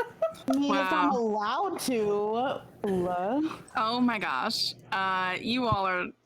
I'm glad you're having fun in Multiverse. Multiverse is great. It's less fun, but nonetheless important. Gideon and Current, you two, do y'all keep like heading to your destination after that phone call? I think while Current was on the phone, Gideon was trying to do like damage control with the 3 Asimar around them, being like, Yeah. so sorry. You know, when you're in a position of power on the boat like Current is, you have to feel problems sometimes. So this is really a moment of responsibility.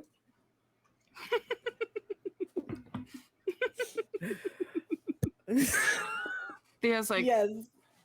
I don't care. Oh, great, you're easy. Yeah. Oh, Felix? I just think it's important to honor a summonings. Ophelia seems way more fucking stressed out. It's handled for now. We can Yeah, can there's a continue. difference. Ophelia. There is but there might be a difference between a handling and a impressive display. That's all I'm thinking about. But I respect your choices as a important person. Wait, is that coming from Theo or is that coming from? That's coming from Ophelia? Ophelie's. Okay. I'm doing my best, Ophelis. It's a lot. It's a lot. Yes, I understand. The burdens of duty are never easy. So I trust that you are doing best by yourself. Ophelis, I have never seen you waver or shake at all. Is there something I need to know before we go in there?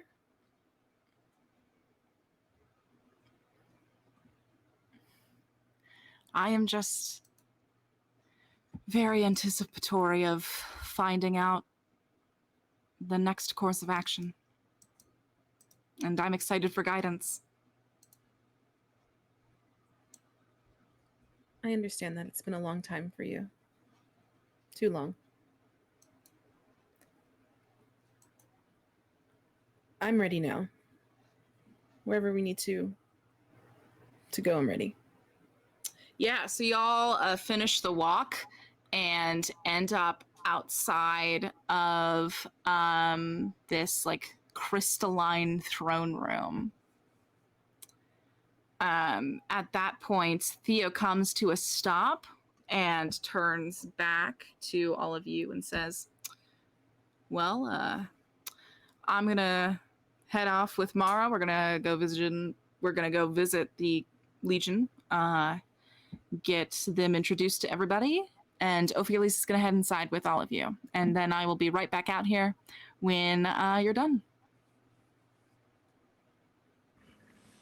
Okay. Thank you.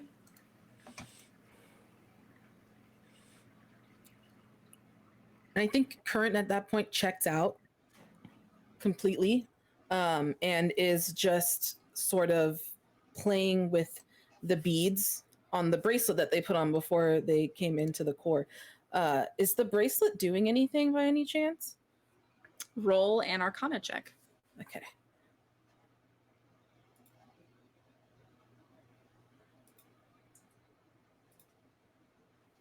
And I think, like, while Curran is checked out, like, I think while these goodbyes are happening, Gideon, you can see, like, Mara, like, try to catch your eyes and give you, like, at least a nod of a goodbye.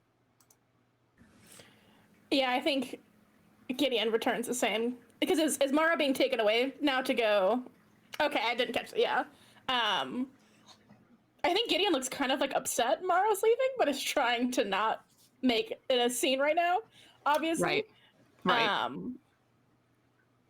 But I think they kind of say quietly, I'll find you later.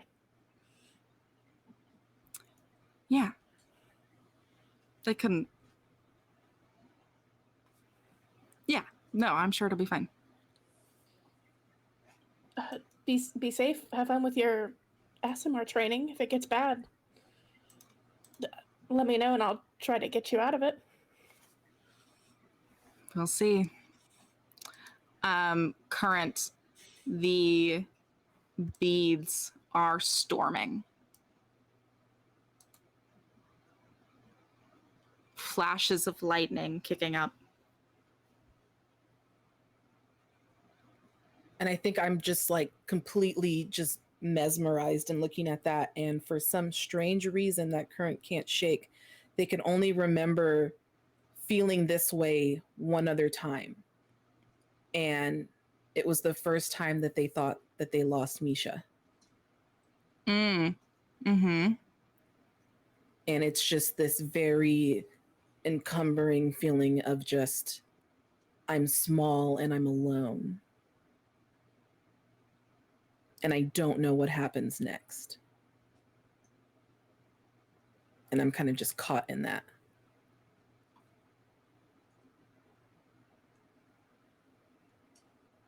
All right.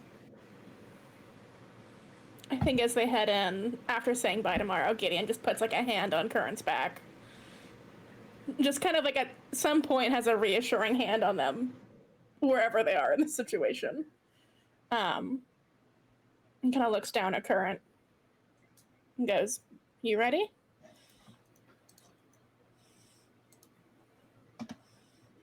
No, but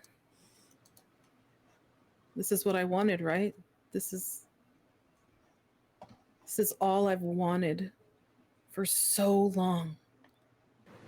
So why is it so hard for me to walk through that door? It's scary, and you don't know what's going to be on the other side. But you've got me here, and Ophelis. And no matter what's on the other side of that door, that's not changing. Well, at least not me. I can't speak for Ophelis, but definitely not me. She seems all right enough, I guess. Yeah. Current kind of laughs and like uptakes like a first full breath that they've taken. They've been holding their breath probably for the past while. And then says, okay, and then reaches out to grab Gideon's hand, just like for reassurance. Gideon takes it. Okay. Together. Through the door. Through the door.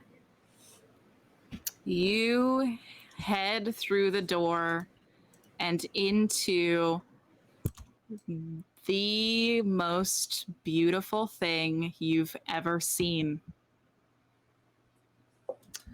This palace throne room, crafted of raw natural crystal, light refracting over everything it touches, not creating rainbows, but these fragments of this warm golden light hitting the ground, bouncing off towards the ceiling, catching another crystal.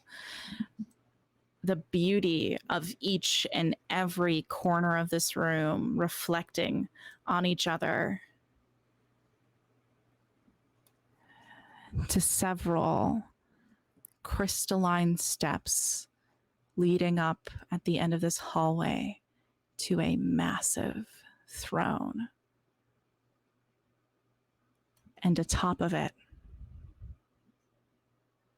a god is lying in wait. This is Monarch, the god of power, triumph, arbitration, and legacy. Their symbol is the diamond, and they are completely surrounded by it. As you realize this room of itself is the richest thing you've ever looked at. And Monarch looks completely at home, draped in this wealth. Their blue skin draped in even deeper fine blue silks with these dark red accents that feed up to this sunburst halo that feeds around their head. And you realize that is not where the red lining stops. No, indeed, you can see these red lines, not quite veins, too perfect, almost like the edges of diamonds themselves, cutting up their jaw, making it sharp where their cheekbone lies. These red lines creating a perfect crystalline form that almost seems to catch and reflect the light as well. Even though you are what feels like hundreds of feet away from Monarch, this long processional walk, almost certainly purposeful for this ruler. Their presence is no less devastating and powerful from this far away. I need both of you to roll charisma saving throws.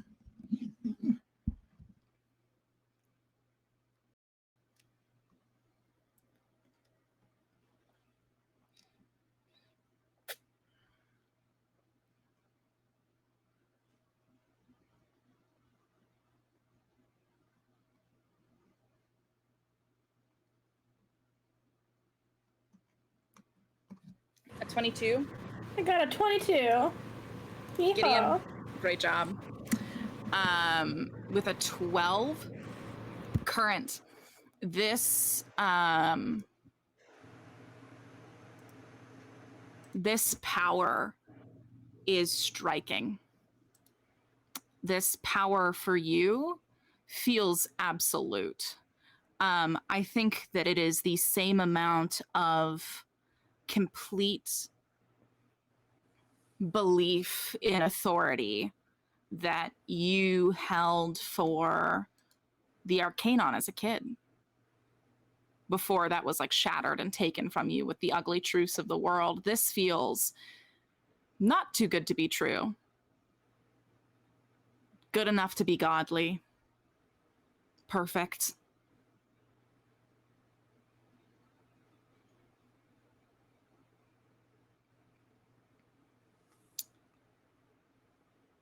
And even though they are a distance away, you hear with a perfect clarity, "There you are. Come closer."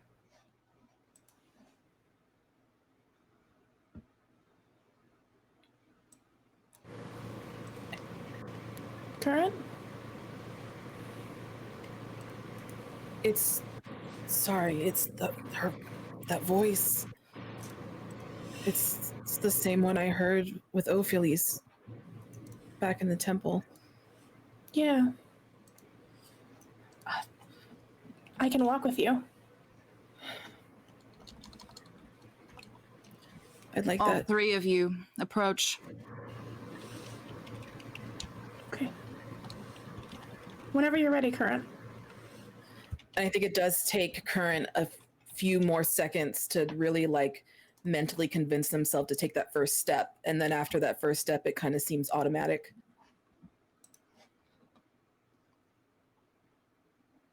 Yeah. I think Gideon follows closely. Of course, yeah. So I think it's like Ophilis. You can actually like walk up there, you two. Ophilis is trailing behind the two of you at like a respectful distance. As you walk down here, you realize that there are like several Legion Corps members just stationed in the far like recluses of this room. And as you approach, Monarch, previously standing like splayed out on this throne, takes a second to stand and come down the first like few steps of the giant, like literally giant, like throne precipice they're standing on, and comes down. So they are just standing on the first level. You realize that they are like 7 feet tall, at least. And looking down at the three of you makes even Ophialise look small. And Monarch turns and nods at one of the Legion Corps members that are waiting in the wings. And they step out and take a few steps towards you, Current, and hold out this flower that has a white rim. And in the center of it is this red nectar that has seemed to stain it. So the petals, as they start white at the tips, they head to this blood red at the center. And they hand it to you. And Monarch says,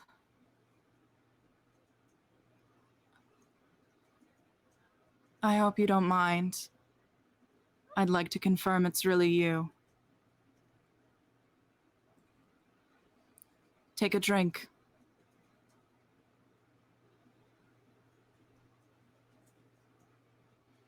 And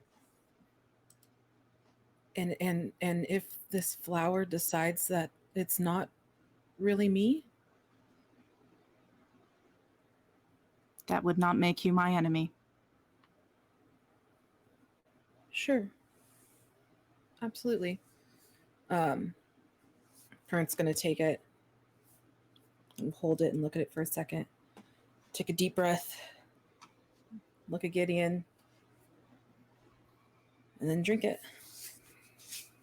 Can I get a Arcana check from you, Current? Yes. Thank you.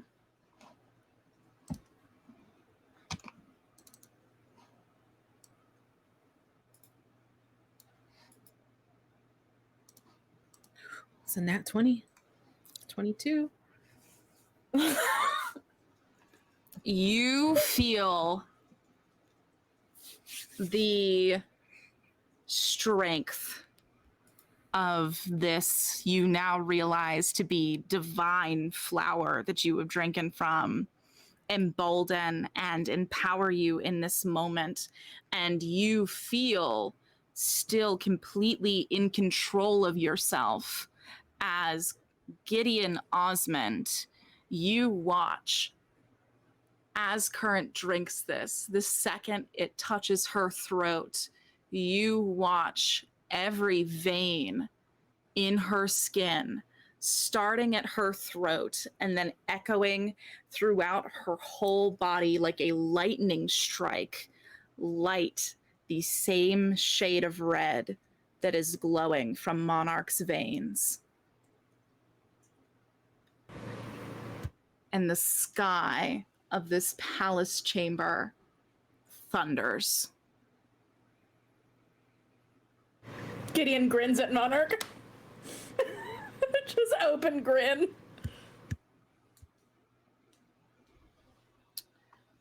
And you feel the stillness of the room for a long moment as you can hear that the Legion Corps members at the side of the room have stopped breathing in this moment as Monarch's eyes widen and truly, now that they have permission to, take you in with a full amount of hopefulness that they have always felt is beyond them.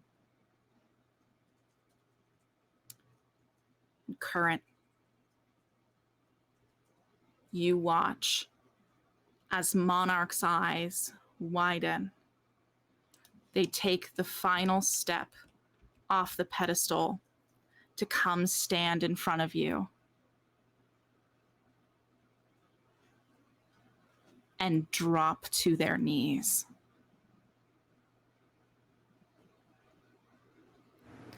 Head bowed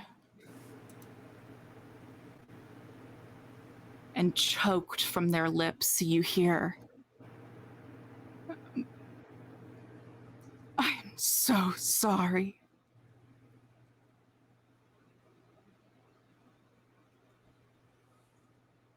I immediately drop down to the floor and embrace their face with my hands. And tears just start flowing, and I said, "For what?" They pull you in with their arms into this tight hug. You two now like completely crumbled on the floor. Gideon, you standing closest witness to what feels like a divine event, as Monarch chokes out, "And you are so lost to me for so long. I have all the power in the world, and it could not be used to give me the one thing I needed, which was your safety. I am so sorry."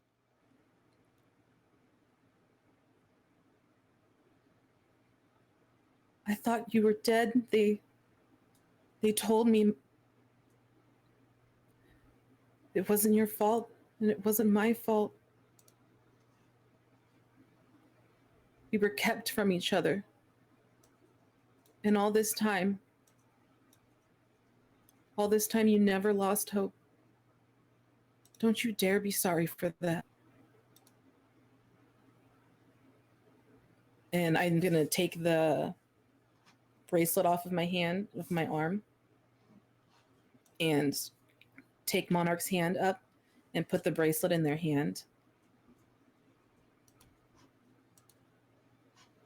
And just say, "I've waited my whole life for this.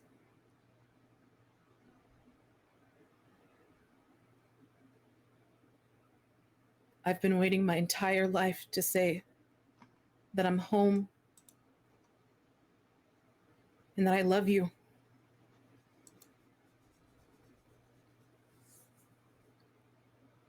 And then they're going to close Monarch's hand on the bracelet. Yeah, I think you recognize like a moment of shock as they see these beads for the first time. They obviously mean something to them, like that you are not aware of. The shock, and then they look back up to you as they like process your words, and tears streaming down their face. All they manage out is, "You are every bit of her."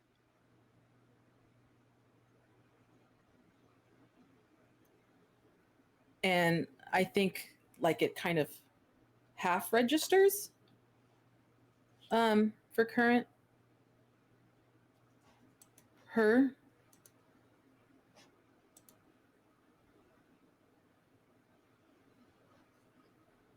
Yeah, if you ask directly, I think like Monarch presses their forehead to yours. Hands on either of your shoulders, still with like, which meaning is that these beads are now like pressed into one of your shoulders as they hold you, and you can feel something happen when your foreheads touch. And you are granted this visage of the most beautiful woman you've ever seen in your life.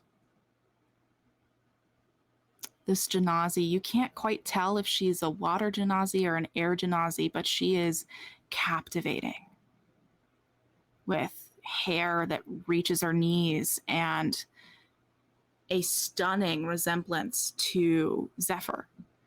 You realize that, oh man, if you like put Zephyr and I together, like that's her.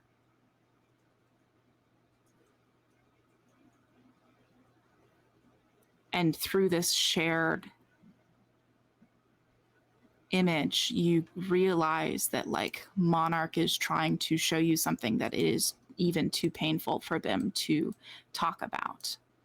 They are just instead giving you this knowledge.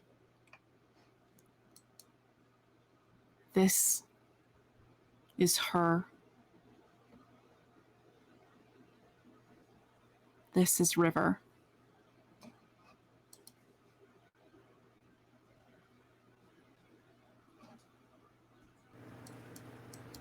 I'm so sorry I couldn't get to you in time.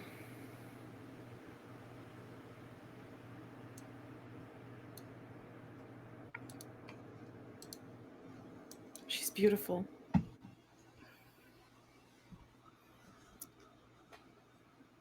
And she, the image of her fades as Monarch pulls their head back. And they kind of look at you just like at a loss. And says,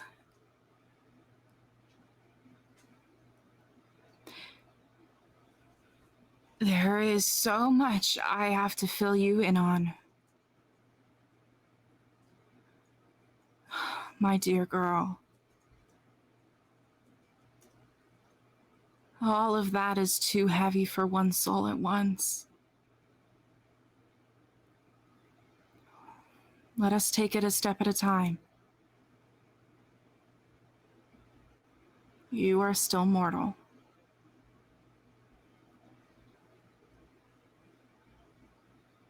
And with that, you can see that that deep moment of vulnerability is beginning to melt from them, even though they are still very much, you can see that their power is kind of returning to their most central state that they're acting from as they stand and pull you up with them.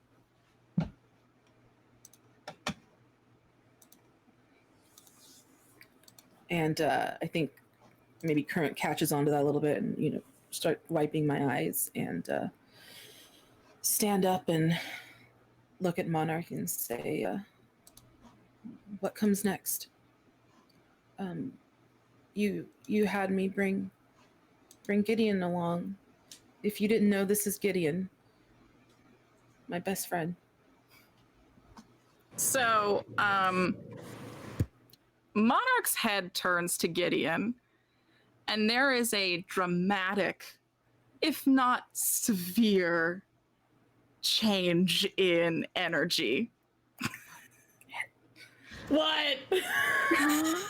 What? Don't say that.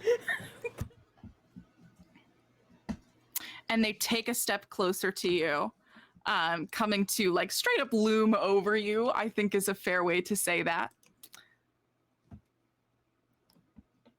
Gideon.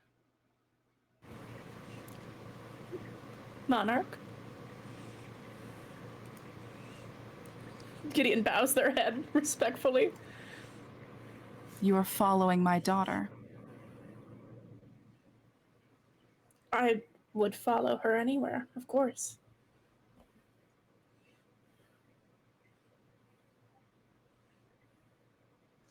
Well, your motivations are true and loyal. But I do not yet know if your brush with divinity makes you an abomination or not. An abomination? Yes. Our oracle has perished, and I am reserving judgment until the new one is trained. Ophialise. And at that point, that's when Ophialise was yeah. As Monarch straight up looks over your head to Ophialise and says, "This is why I've called upon you. The last oracle has died. You will be taking their spot and be starting your training immediately, as in you will be saying goodbye to Current here, and Theo will be taking your position."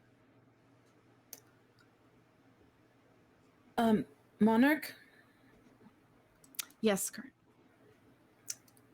I don't mean to overstep any bounds, but when I said Gideon was my best friend, I meant that I would die for them in the way that they would die for me. She's not to be treated as an abomination.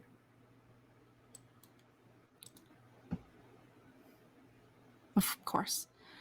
Curran, I understand.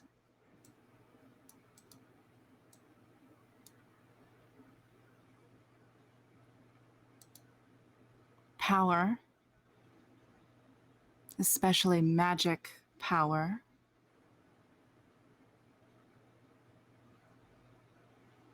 can sometimes outpower any good-intentioned soul. Well, we can deal with that if that's what rears its head, correct? Correct. I just don't know what it is yet. So apologies, Gideon, but I am withholding judgment until that point. I hope you understand it's a matter of safety, as I take my position of power very, very seriously. I don't want to hurt anyone, so yeah, I get it.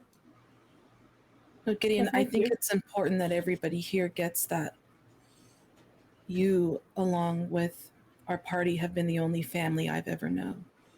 So forgive me if I'm overly protective of the ones that made sure that I got back to you safe.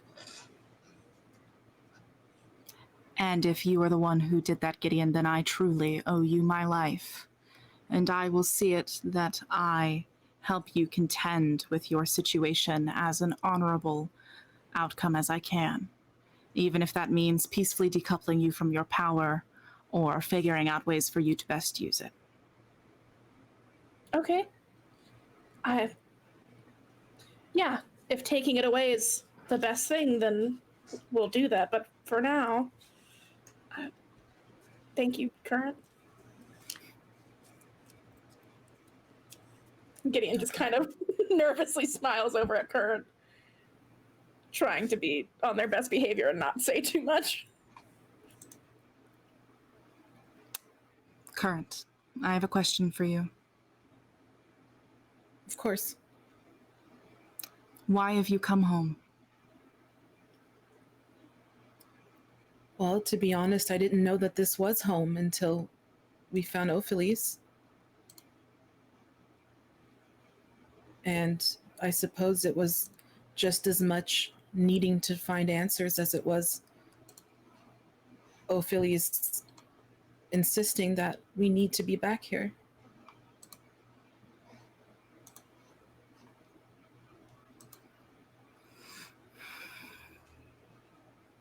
Just visiting then?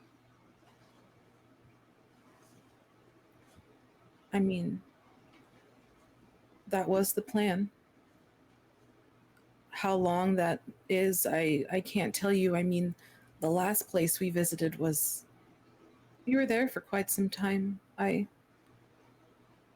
here for as long as it takes for me to get the answers I need and find my place. And that's something you're looking for? Always been looking for that.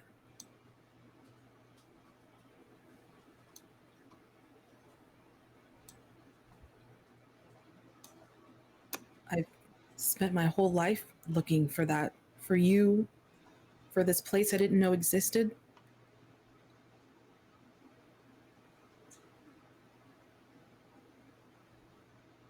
You found it.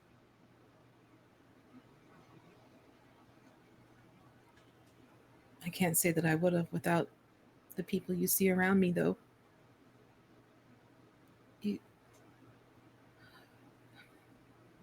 I need to know what happened and why it happened that way.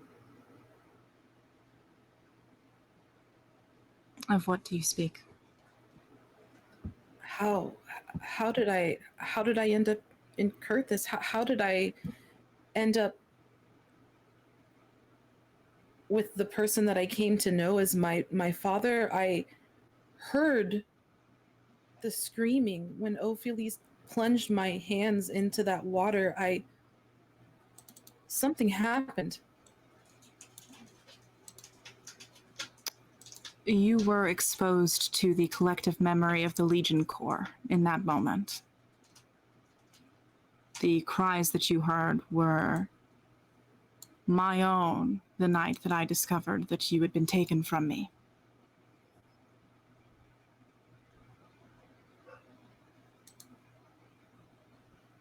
I was stolen from the Corps?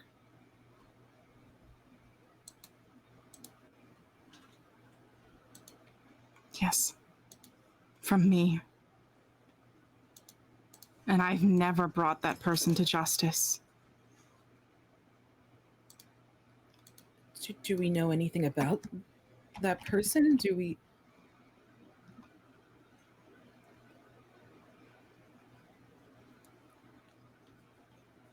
No? I mean, well, And I promise that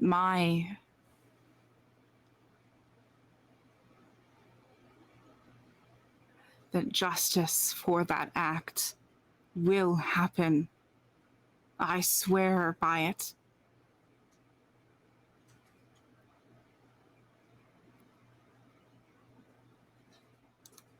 it changed my entire life, that moment. Mine as well. To lose you and River in that amount of time, I did not understand devastation until that moment.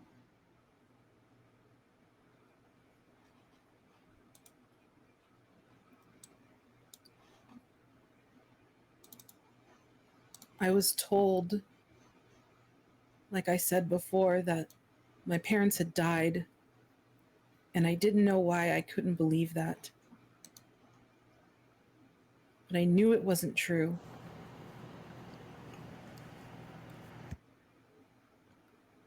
I find it really hard not to hate whoever it was did this. I will hate them with every fiber of my being. I will exact revenge with every ounce and inch of my divinity. I will see it punished.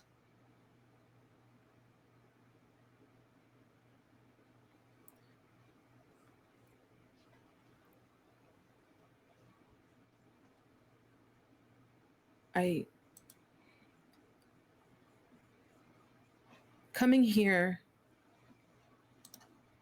I thought that this would just be something quick. I was resistant to it. I didn't understand. And I know there's so much, and a lot of that is pain. But a part of me doesn't want this right here to end. I feel like I have a lifetime of figuring out who I am, who you are, what all this means. I don't know what to do with any of it. Embrace your destiny. How? Tell me how. I am to choose my new ruler in 3 days' time. Prove to me that you can embrace your destiny and take my place.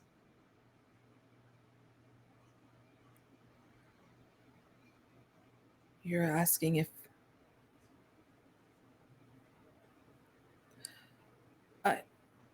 but my cousin, Zephyr?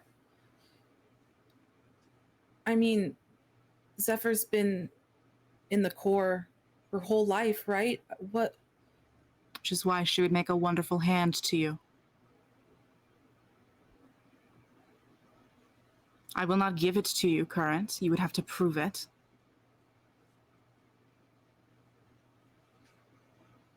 But that longing you're feeling, that pull, that is your destiny begging you to embrace it.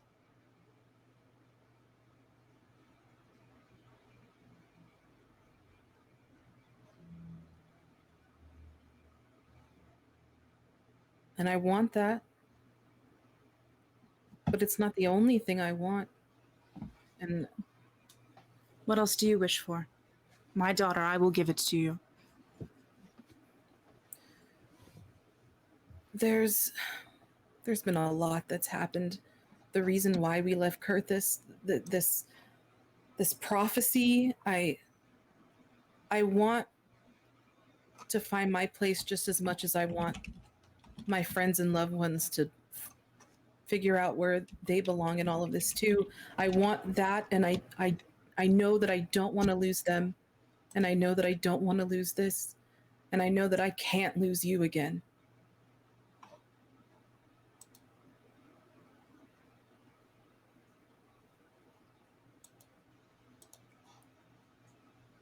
What would it take to prove myself?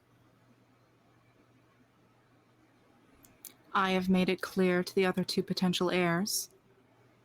The elemental plane of water has been turned to ice. The person who can turn it back surely must be worthy of a throne.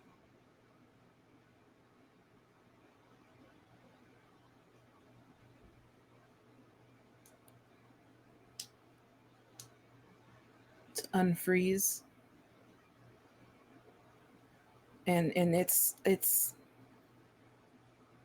some beast that we have to, this monster, and everything would go back to normal. You don't know that it's a monster. Oh, okay. So then I guess Neither does Monarch, so that would be very hard. Okay. So, I mean, then I guess I'll ask how do we do that? Do we even know what's causing this? How long has it been frozen like this?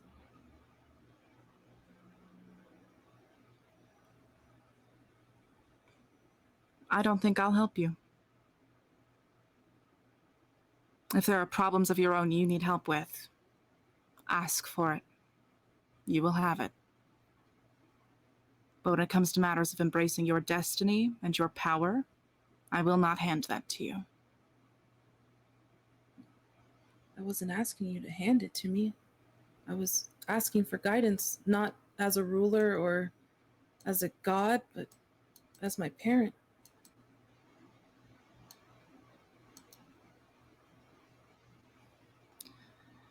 Apologies if I'm still learning how to do that. Please don't apologize for that. I'm still learning too. But I see the fairness in what you're saying. I promise. The other heirs have not received any help from me either.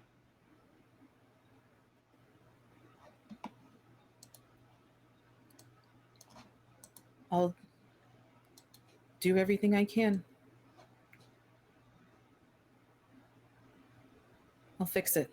We'll fix it. Together.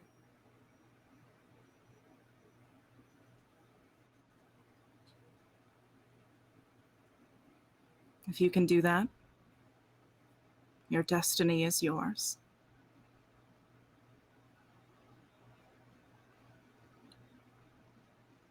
My destiny.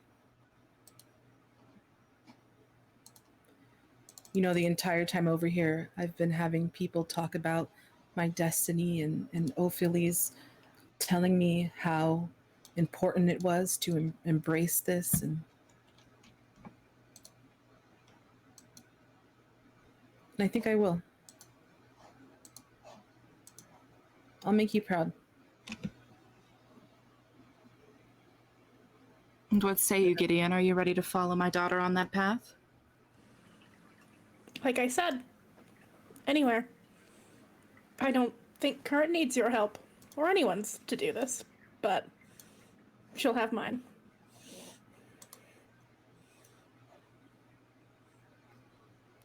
I think that there is the first flicker of approval in their eyes.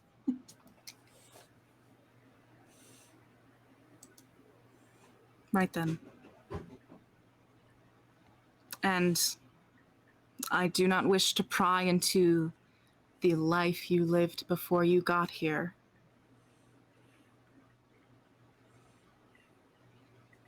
But from what my advisors have said, you have not come here burden-free.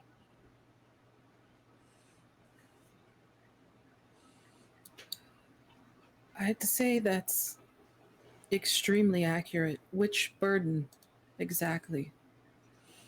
You tell me.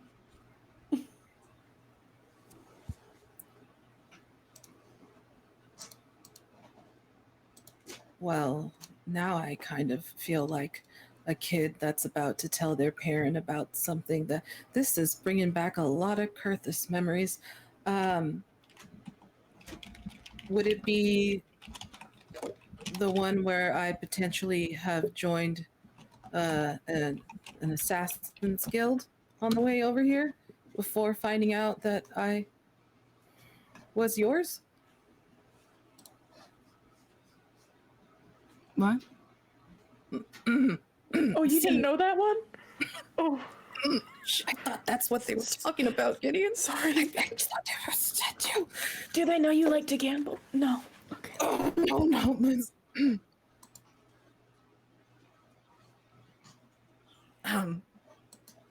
Like I said, there's a few of them. Which one you looking for?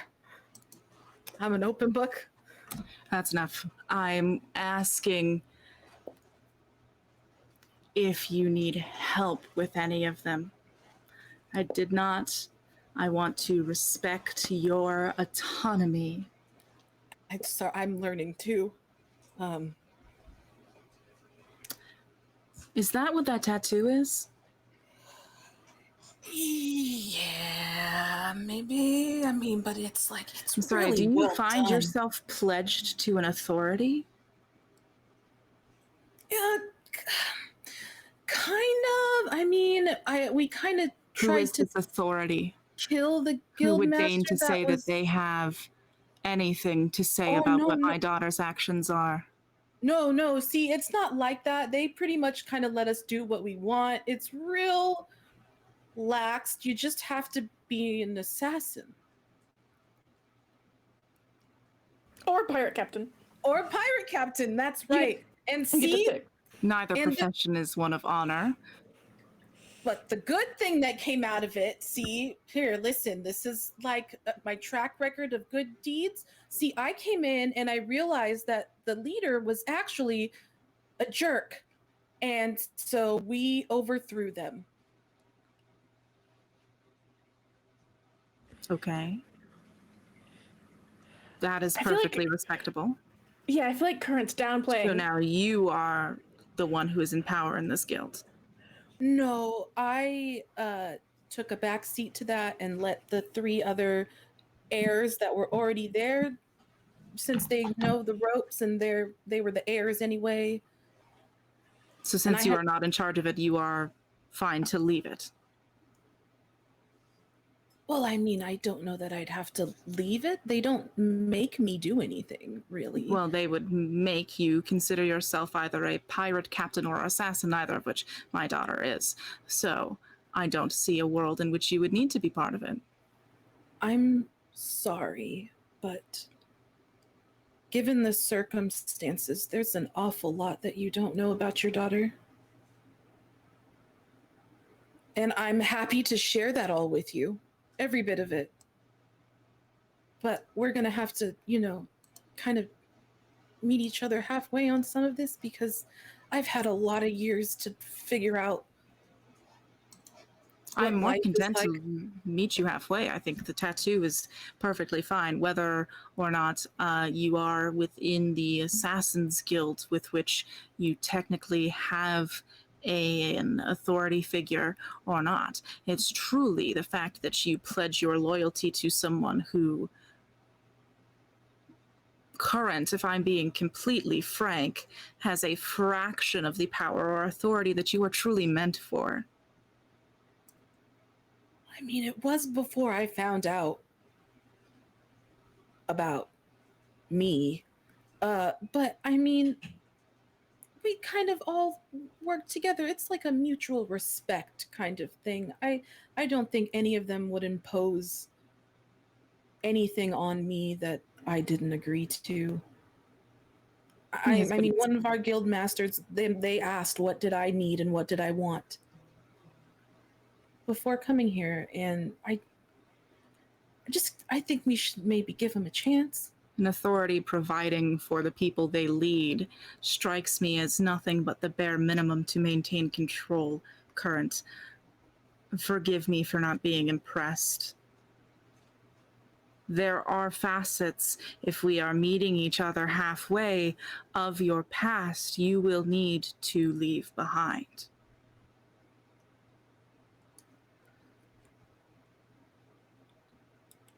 I think that there's probably a little room for discussion there. Um, And I am happy to discuss these things with you, Current. More than anything in this world, do I want to show up for you. But imagining a world where anyone has any say in how you act, speak, talk, or conduct yourself is a world that I do not see happening. Not even me. Isn't that a decision that I get to make?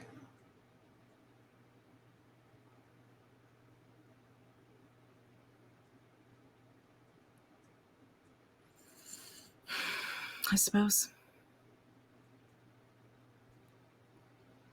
I mean, I have to learn how to make decisions if I have any chance of being a ruler. And I have to figure out how to do that my way. Of course. All I'm trying to inspire is the power of an unbiased decision. Having someone who has authority over you means that your decisions are biased. I know a whole lot about what it is to grow up under authority. And I know what it is to be one. So perhaps we will meet in the middle.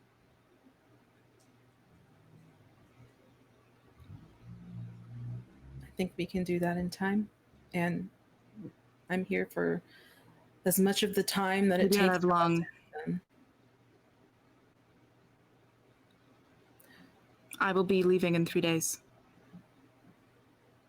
What do you mean you're leaving in 3 days? This is why I am choosing an heir. I am embarking on a endeavor.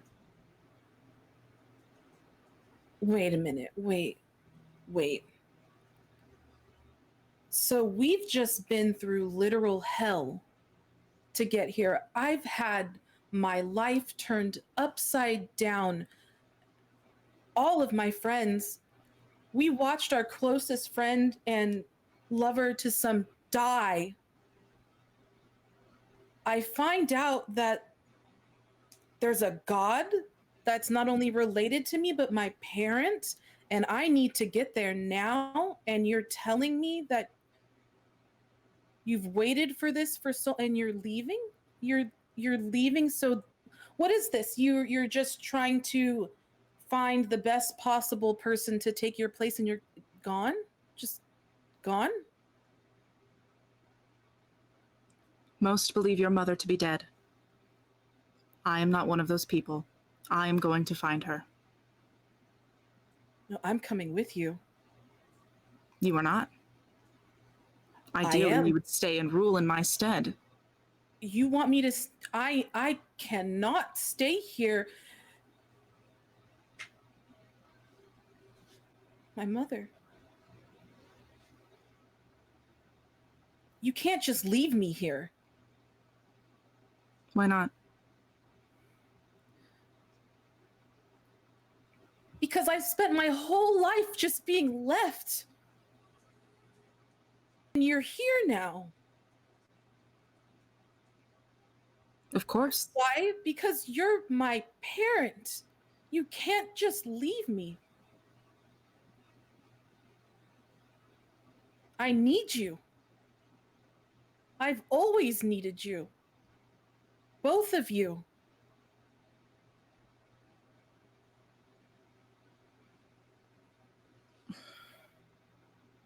This is conflicting, Current. 3 days is not an arbitrary amount of time. In 3 days, the heart swell is happening, and that is the only gateway I have for another 3 years to try and get to her. Where? What do you... Is she trapped somewhere? You hear Opheles mumble under their breath. Surely they don't mean. And Monarch says, with all of the amount of certainty in the considerable pantheon, I will be traversing into the core's heart. Would you two like to roll history or religion checks about the elemental heart? Yes. I'm gonna do history. Hell yeah. We can do history 17. or Religion. What's the other one? religion. 17, nice. Roll.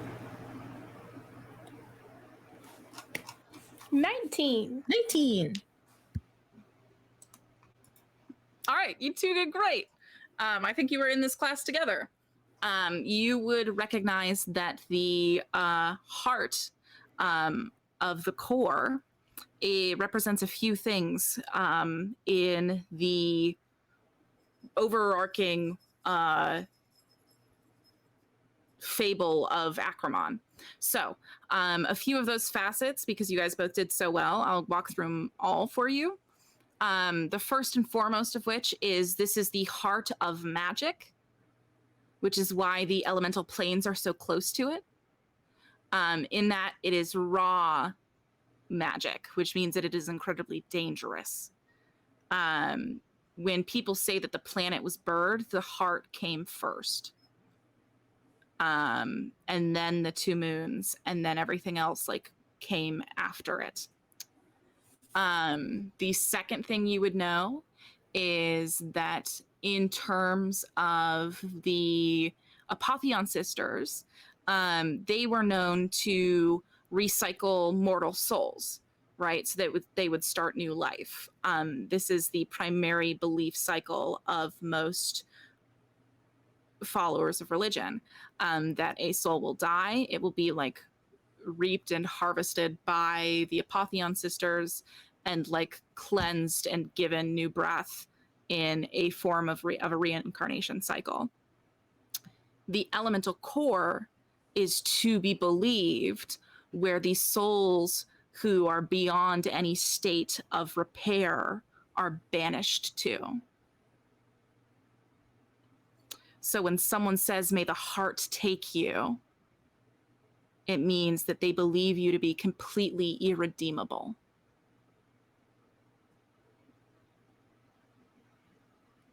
These are the 2 like primary familiarities that you both would have with the elemental heart.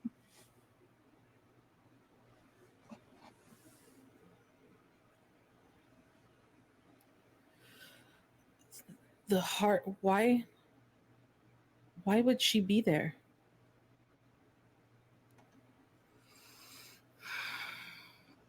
Current.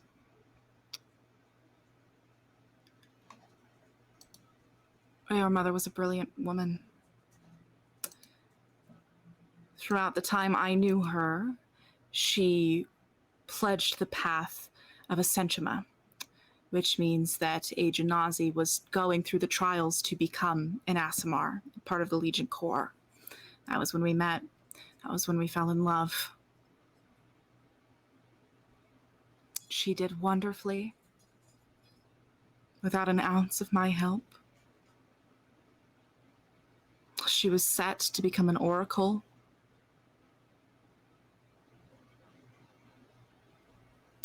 We decided to have our wedding and her ascension on the same day.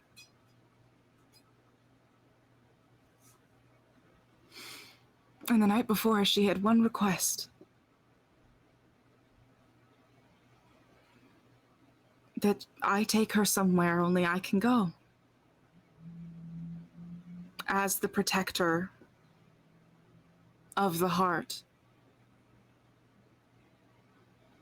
she wanted to spend the eve of our wedding there.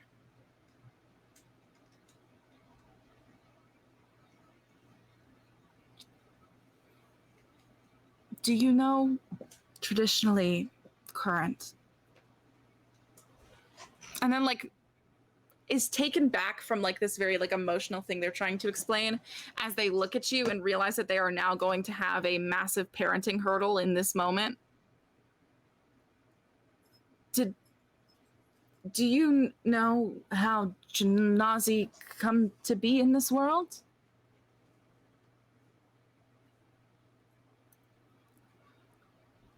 Is I assume like every other person around me comes to be? Not quite. Oh, I must have missed that day in class. I don't imagine many of us outside the core readily discussing it, but it is similar. But usually it is done in a sacred location in one of the planes. And the more attuned you are to your essence, whether that be air, fire,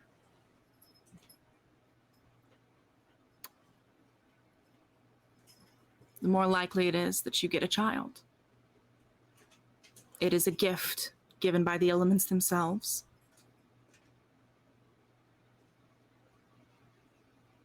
It is also why you do not see a lot of Janazi who are anything but one of the four elements.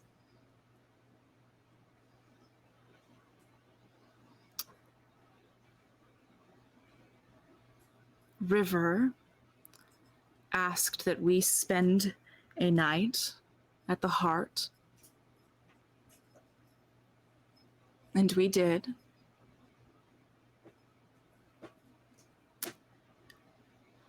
And when I woke up, she was gone, and you were there.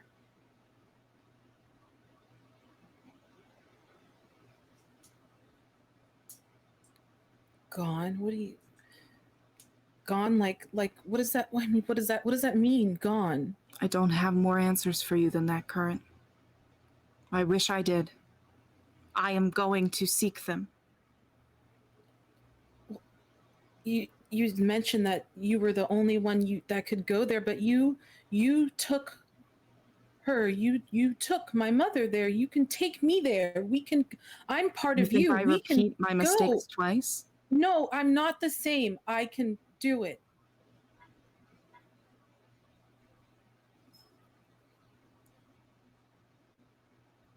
You are very eager to cast aside the life you have spent the most of this conversation protecting. I think it is best you remember your place. As much as I wish that it is at my side, it is not.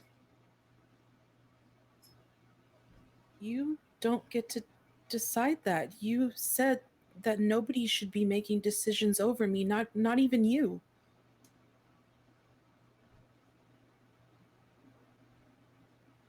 I can't lose you again. Everything again.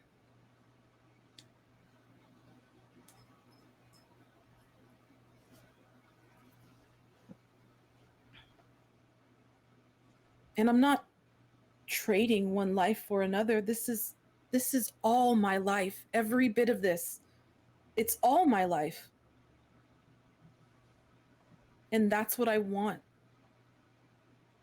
And that may seem selfish, but that's what I want. I want all my life, and that includes goodness for everyone in it. So you asked me what I wanted earlier, and that's my answer. I want it all. Which seems kind of fitting for a god, demigod, whatever I am.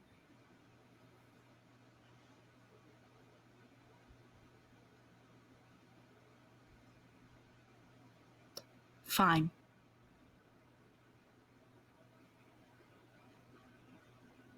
Prove to me that you, as my daughter, and as someone who has been forged in a flame of their own making, that you are capable of wielding the power and responsibility that you are grasping at. And we will talk. We'll be leaving for the heart together in 3 days.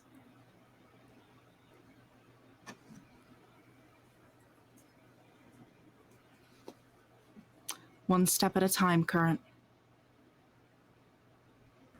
You'll be leaving for the heart together in 3 days.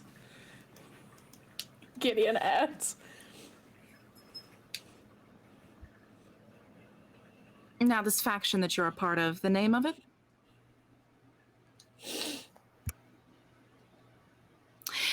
It's called Isis Fidelity. Ophiules takes this moment to speak up. And then offers, the leader of it is on the ship with us as well. Her name is Ystira Pressfiend. Thank you, Ophiules. How very informative you are. I'm glad you've learned so much while you've been with us. Appreciate Someone it. who has been a friend to us, and I think especially Current. Again, I feel like I have to add Current literally joined a guild, recognized injustice, and then staged a coup with a successful coup within a week. I just think that that's kind of impressive. Oh, I agree, Gideon. That sounds exactly like something my daughter would do.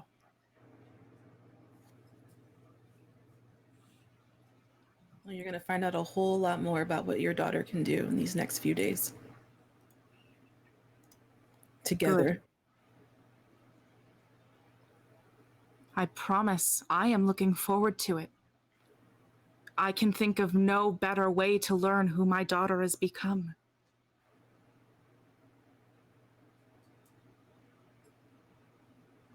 I am not a god of word. I am a god of action. I like action. Then let's see some.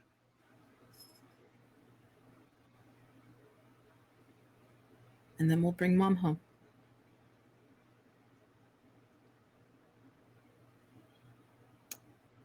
We will see.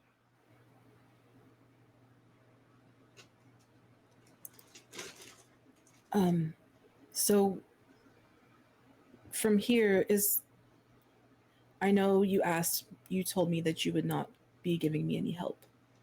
I won't ask for what to do as far as proving myself. But I would like to ask what the rest of the day or evening looks like for us. What? I have several transition of power meetings and tasks to take on. Fortunately, you've come at a very busy time, Current. I have cleared my tomorrow for time to spend with you, but I have many things to wrap up today. I understand that there's a lot going on and you're very busy. I'd like to accompany you when I can. While you do your work, I wouldn't ask that you would not get done what you need to, just that some time is nice. And to meet the rest of my friends, the people that helped keep me alive and bring me to you. I'd like that. Of course. Why don't you invite them all for breakfast tomorrow? I think that's a great idea. Great. And Monarch, I know this parenting thing is new, but I think you're You're doing just the best job.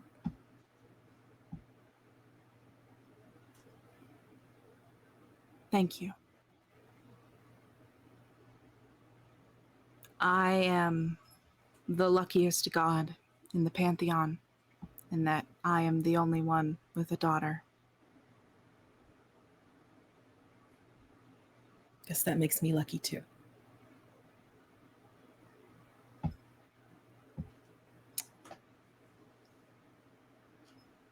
Current, I will let you go, and I will speak with you later. As for now, everyone but Gideon Osmond may leave me.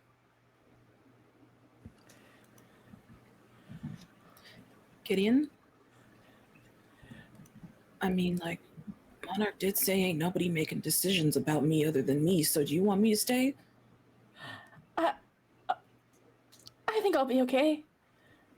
Okay. I'll be okay. You have your Simpacks.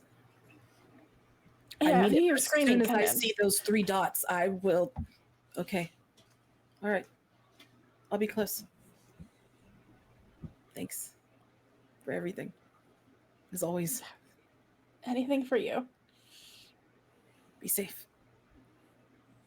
And I think as I turn to walk away, I'm gonna like just give this glaring stare at Ophelia, like, I mean, she's leaving with you because she's I'm also gonna been told to leave. Walk out in front of her. I am not walking next to her this time.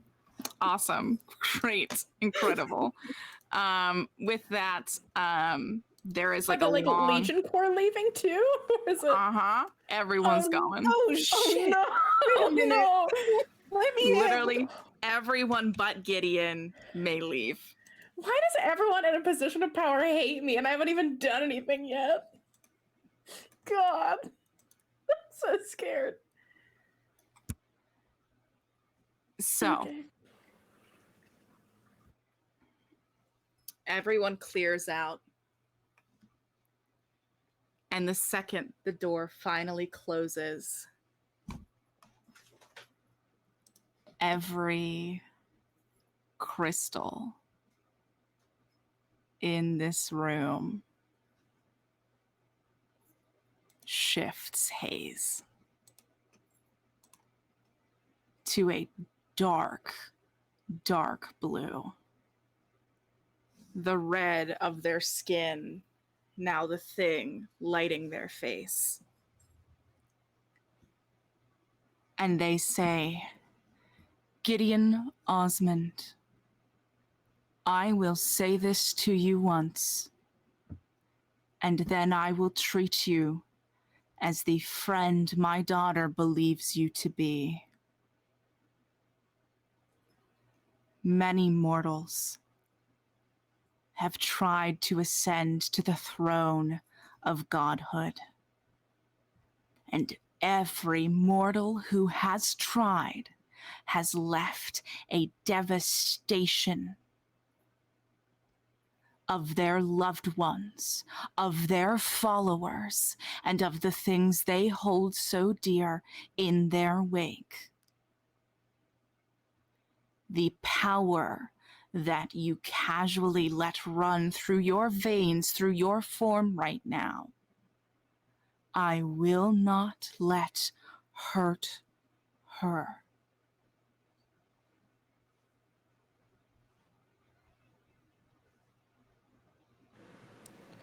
I would never do anything to hurt Current. I did not ask for this power, and no amount of it is worth it if it does anything to hurt her or the people I care about. I already lost one. I don't want to lose more. Would you like to roll a persuasion check at this point? Yes, Hades, please, standing fully in front of my monitor. Oh, Hades, please. Sir, please. I'm talking to God. Please, sir. Step aside. Was that an insight check or what was Persuasion. it? Persuasion, thank you. I'm sorry, I'm so scared I can't hold on to any memories. That's fair. 22.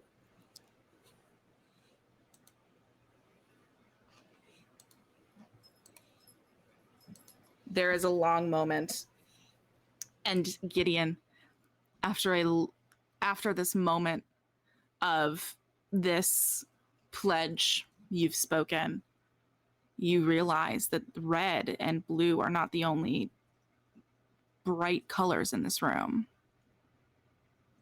You realize that your eyes are shining gold.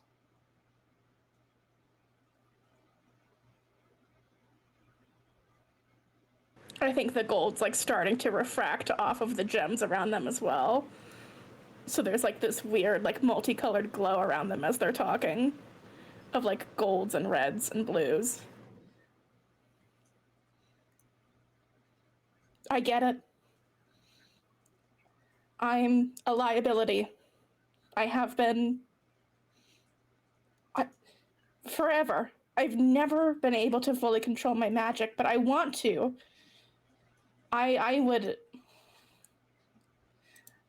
never take a second away from your time with Current, but I am not above asking for help with this, Monarch, because I need it, and I don't want to be what you think I'm going to be.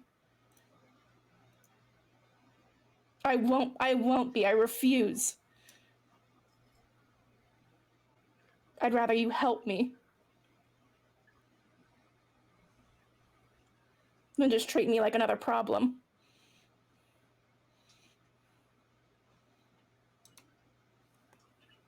At that point, Monarch reaches out and touches your shoulder. A surprising show of comfort. And says, Gideon, I am the god of power. That means I can see when someone is drowning in it.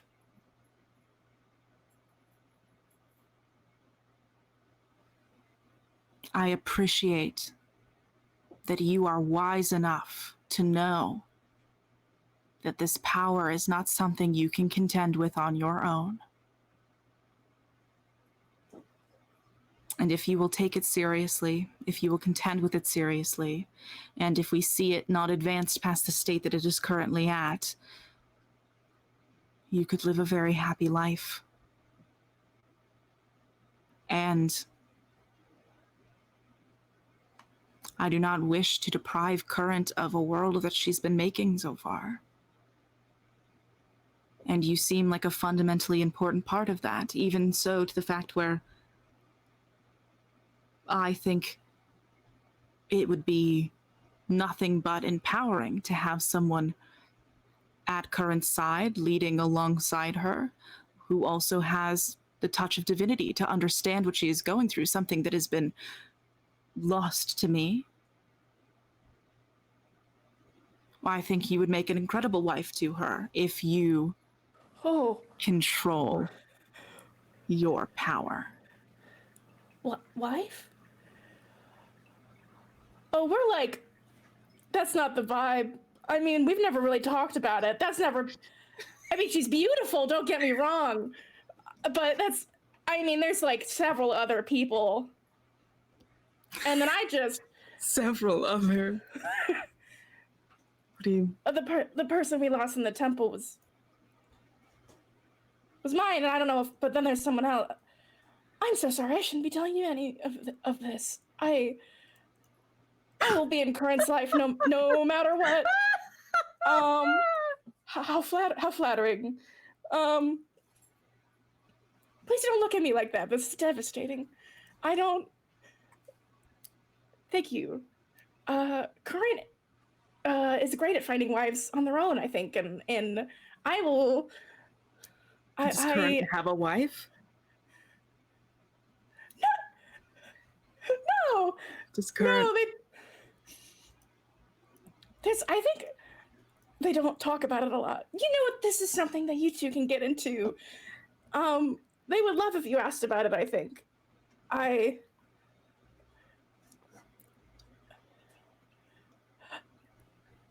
I will make sure that you get the training that you need.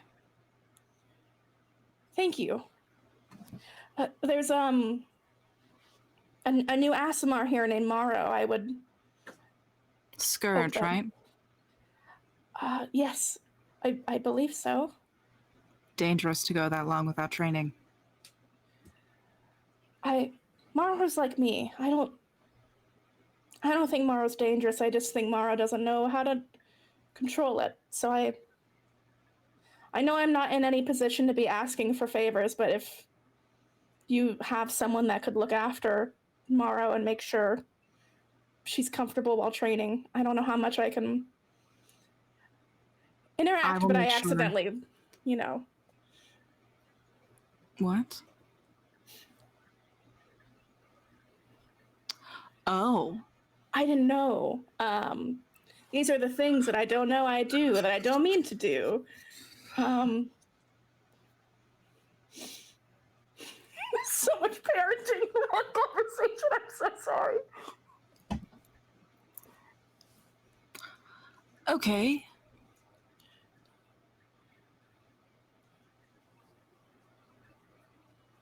That's not a you problem, but I just, these are things where if you could, like, write down a couple paragraphs on things to avoid, I will follow that. I'm willing to take instruction and help.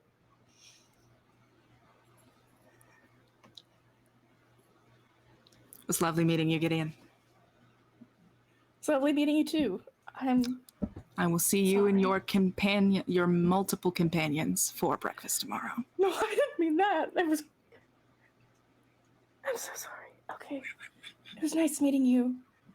Current's the greatest person I've ever known. I'm very happy she got to find you. She's funny and vibrant and smart. And I'm just very happy she's here. So, thank you. Thank you for helping her get here. I'll help her do anything, including melt a lake, I think. Gideon bows and tries to turn and walk away before they embarrass themselves further. Oh, they absolutely let you leave. Holy shit, they let you go. Oh my god. Oh. And Current, did you wait outside for Gideon? Oh yeah. Okay. I think I even tried to like do the old like stick my head at the door to see if I could hear anything. Right, yeah. So I don't think you heard anything. Again, very long haul. Yeah. We do come back to the two of you in the hallway you were in before. Hey, how'd it go? Gideon, were they terrifying? Did they hurt you? Did they take away your power? Yes, no. Oh, okay. They're very scary, very, strangely kind, in a way that was kind of disarming, and then I just sort of started talking, but they, they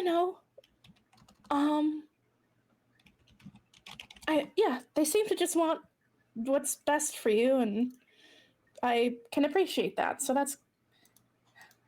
it's nice that both of our parents didn't end up being secretly evil. So, that's a win. I'm just glad you got to meet them. Me too. I don't want this negatively affecting you or anyone else. And I mean, they are kind of scary, right? But in like this, I'm trying to chalk it up to this is a learning experience for all of us, and especially for someone who's never had to parent before and now they have a grown adult child. Yeah, and what about you? Do you actually want to take the throne? I mean, if you would have asked me on the way over here, it would have been a hell no. It was a hell no. In fact, I told Justira to not let them keep me here. That might be a direct conflict of interest. I don't think they enjoy the whole ISIS fidelity thing. You know, it's kind of like a package deal. I mean, do they have a choice? Do they want me here or not? Exactly. And if you really wanted to leave the guild, it's not like Zampiera's still in charge. I mean, I'm sure I could leave if I Ysira- wanted to, Yeah. but I don't They'd want let you to. go. There's Well, no then don't. reason. They'll understand in time. They just got to take some time to get to know us, and we just have to show them that, you know, we're capable, which we already know we are. And I don't know, Gideon, and that's the scary part, because if you asked me before we came here, my answer would be no, and now it's I don't know mixed with how do I leave? My mother is alive? Possibly? A whole family? All of us, not just them. All of us. What this could be for all of us if I were to take a position of leadership, I could, whatever we needed, we could have. It is a lot of power that, I mean, barring the trial, I think would be easy for you to get. It's just whether or not you really want it. I just don't know that I'm good enough for it. Of course And you are. what that means, I mean, we hate Kurthis. We hated, like, it was not, yeah, we had like fun times, but like this whole everything that came out about the crown, and like they are not good people, right, Gideon? Well, there are good people on Kurthis, and Alan's part of the Arganon, and Alan's good, but How do I the other not Hierophants become them, though? Yeah, how do I not become the queen? How do we not turn into that and still hold on to this? I don't know. Just be better, I guess. That's all I've Power's got in my tricky. book. I don't. Misha talked about this a lot, about the responsibility that comes with this, and it's scary, and it makes you not want to do it, but I feel like we should because of that, right? Right? Because we And care then- about doing it right. Exactly. And if we Misha, don't, though- someone else who's worse might. Misha cared too. A lot. And I think there was some of that a lot of us brushed off as them not understanding what it was like to not be somebody who was royal or in power. And they were just trying to do what I'm trying to do right now, is figure out what the hell I'm supposed to do. And how to make all the pieces fit, because there's so many pieces and I'm not willing to let go of any of them. I'm not. So we do our best and do everything I can to not be like them. I don't think you ever could be current.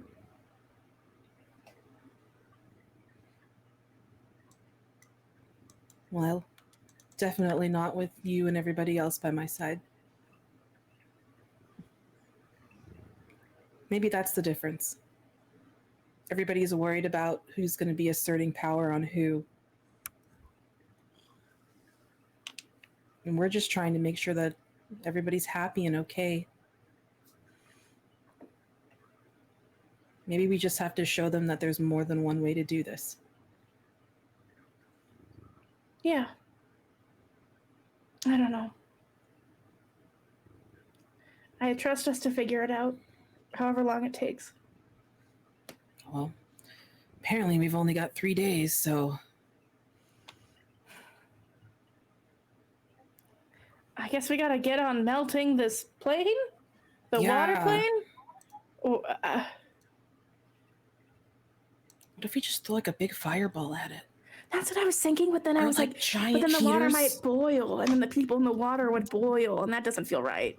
We slowly that's now move away from Gideon and Current, now relegated to this new task. Headphones off.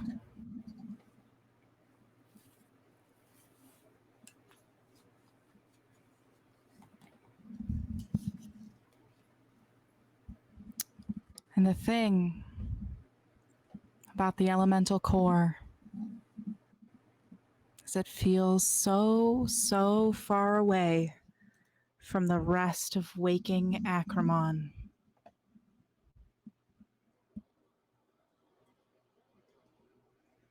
Far away from a collection of derby girls who are currently breaking into their own homes.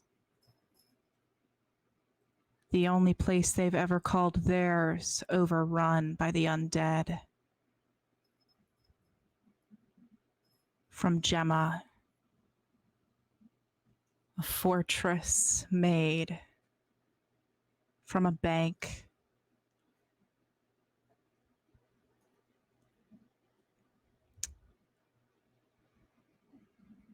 This Gemma, who just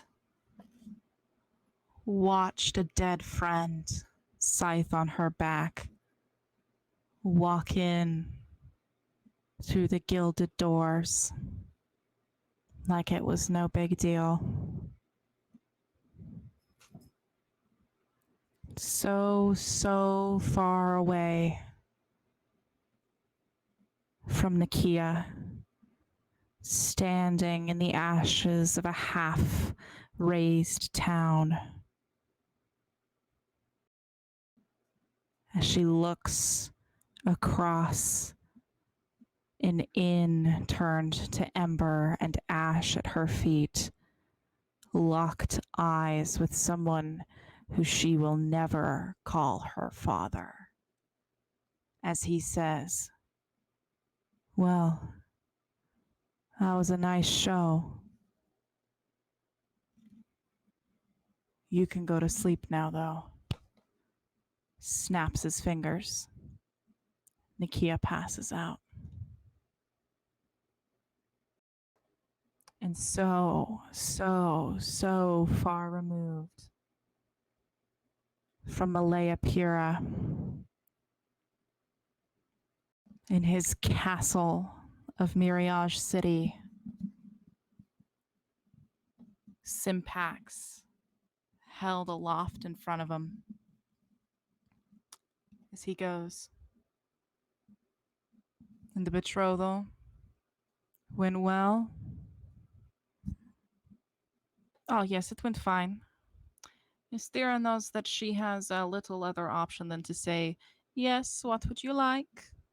This is the way I prefer her anyways. He says, "I'm glad." Talk to Nakia. I wouldn't be surprised if that kin killer prophecy we heard so much about starts relatively soon. You did not give her the blade, though, right? No. Only if it suits us. And you hear Valpione say, "Yes, it is looking that most things will be suiting us this day. I think this monster will be dead in a matter of, well, days, probably. And then we should have nearly enough power to make our way into the mists. And finally put an end to this chapter."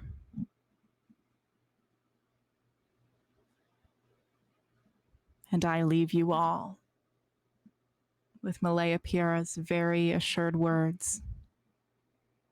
Well, seems like everything's going according to plan.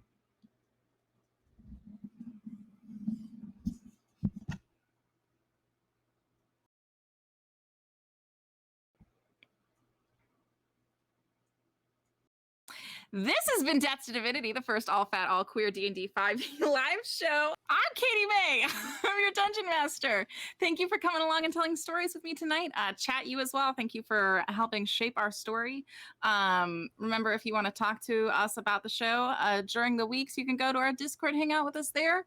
Otherwise, you can find us at most social medias through Death to Divinity. Twitter is Death to Divinity with an underscore at the end. I'm probably going to start posting more secrets in the Secrets with KM Discord channel again, just as I've gotten through the majority of my big secrets. Now we can start talking about them as you and me chat. One of my favorite things to do.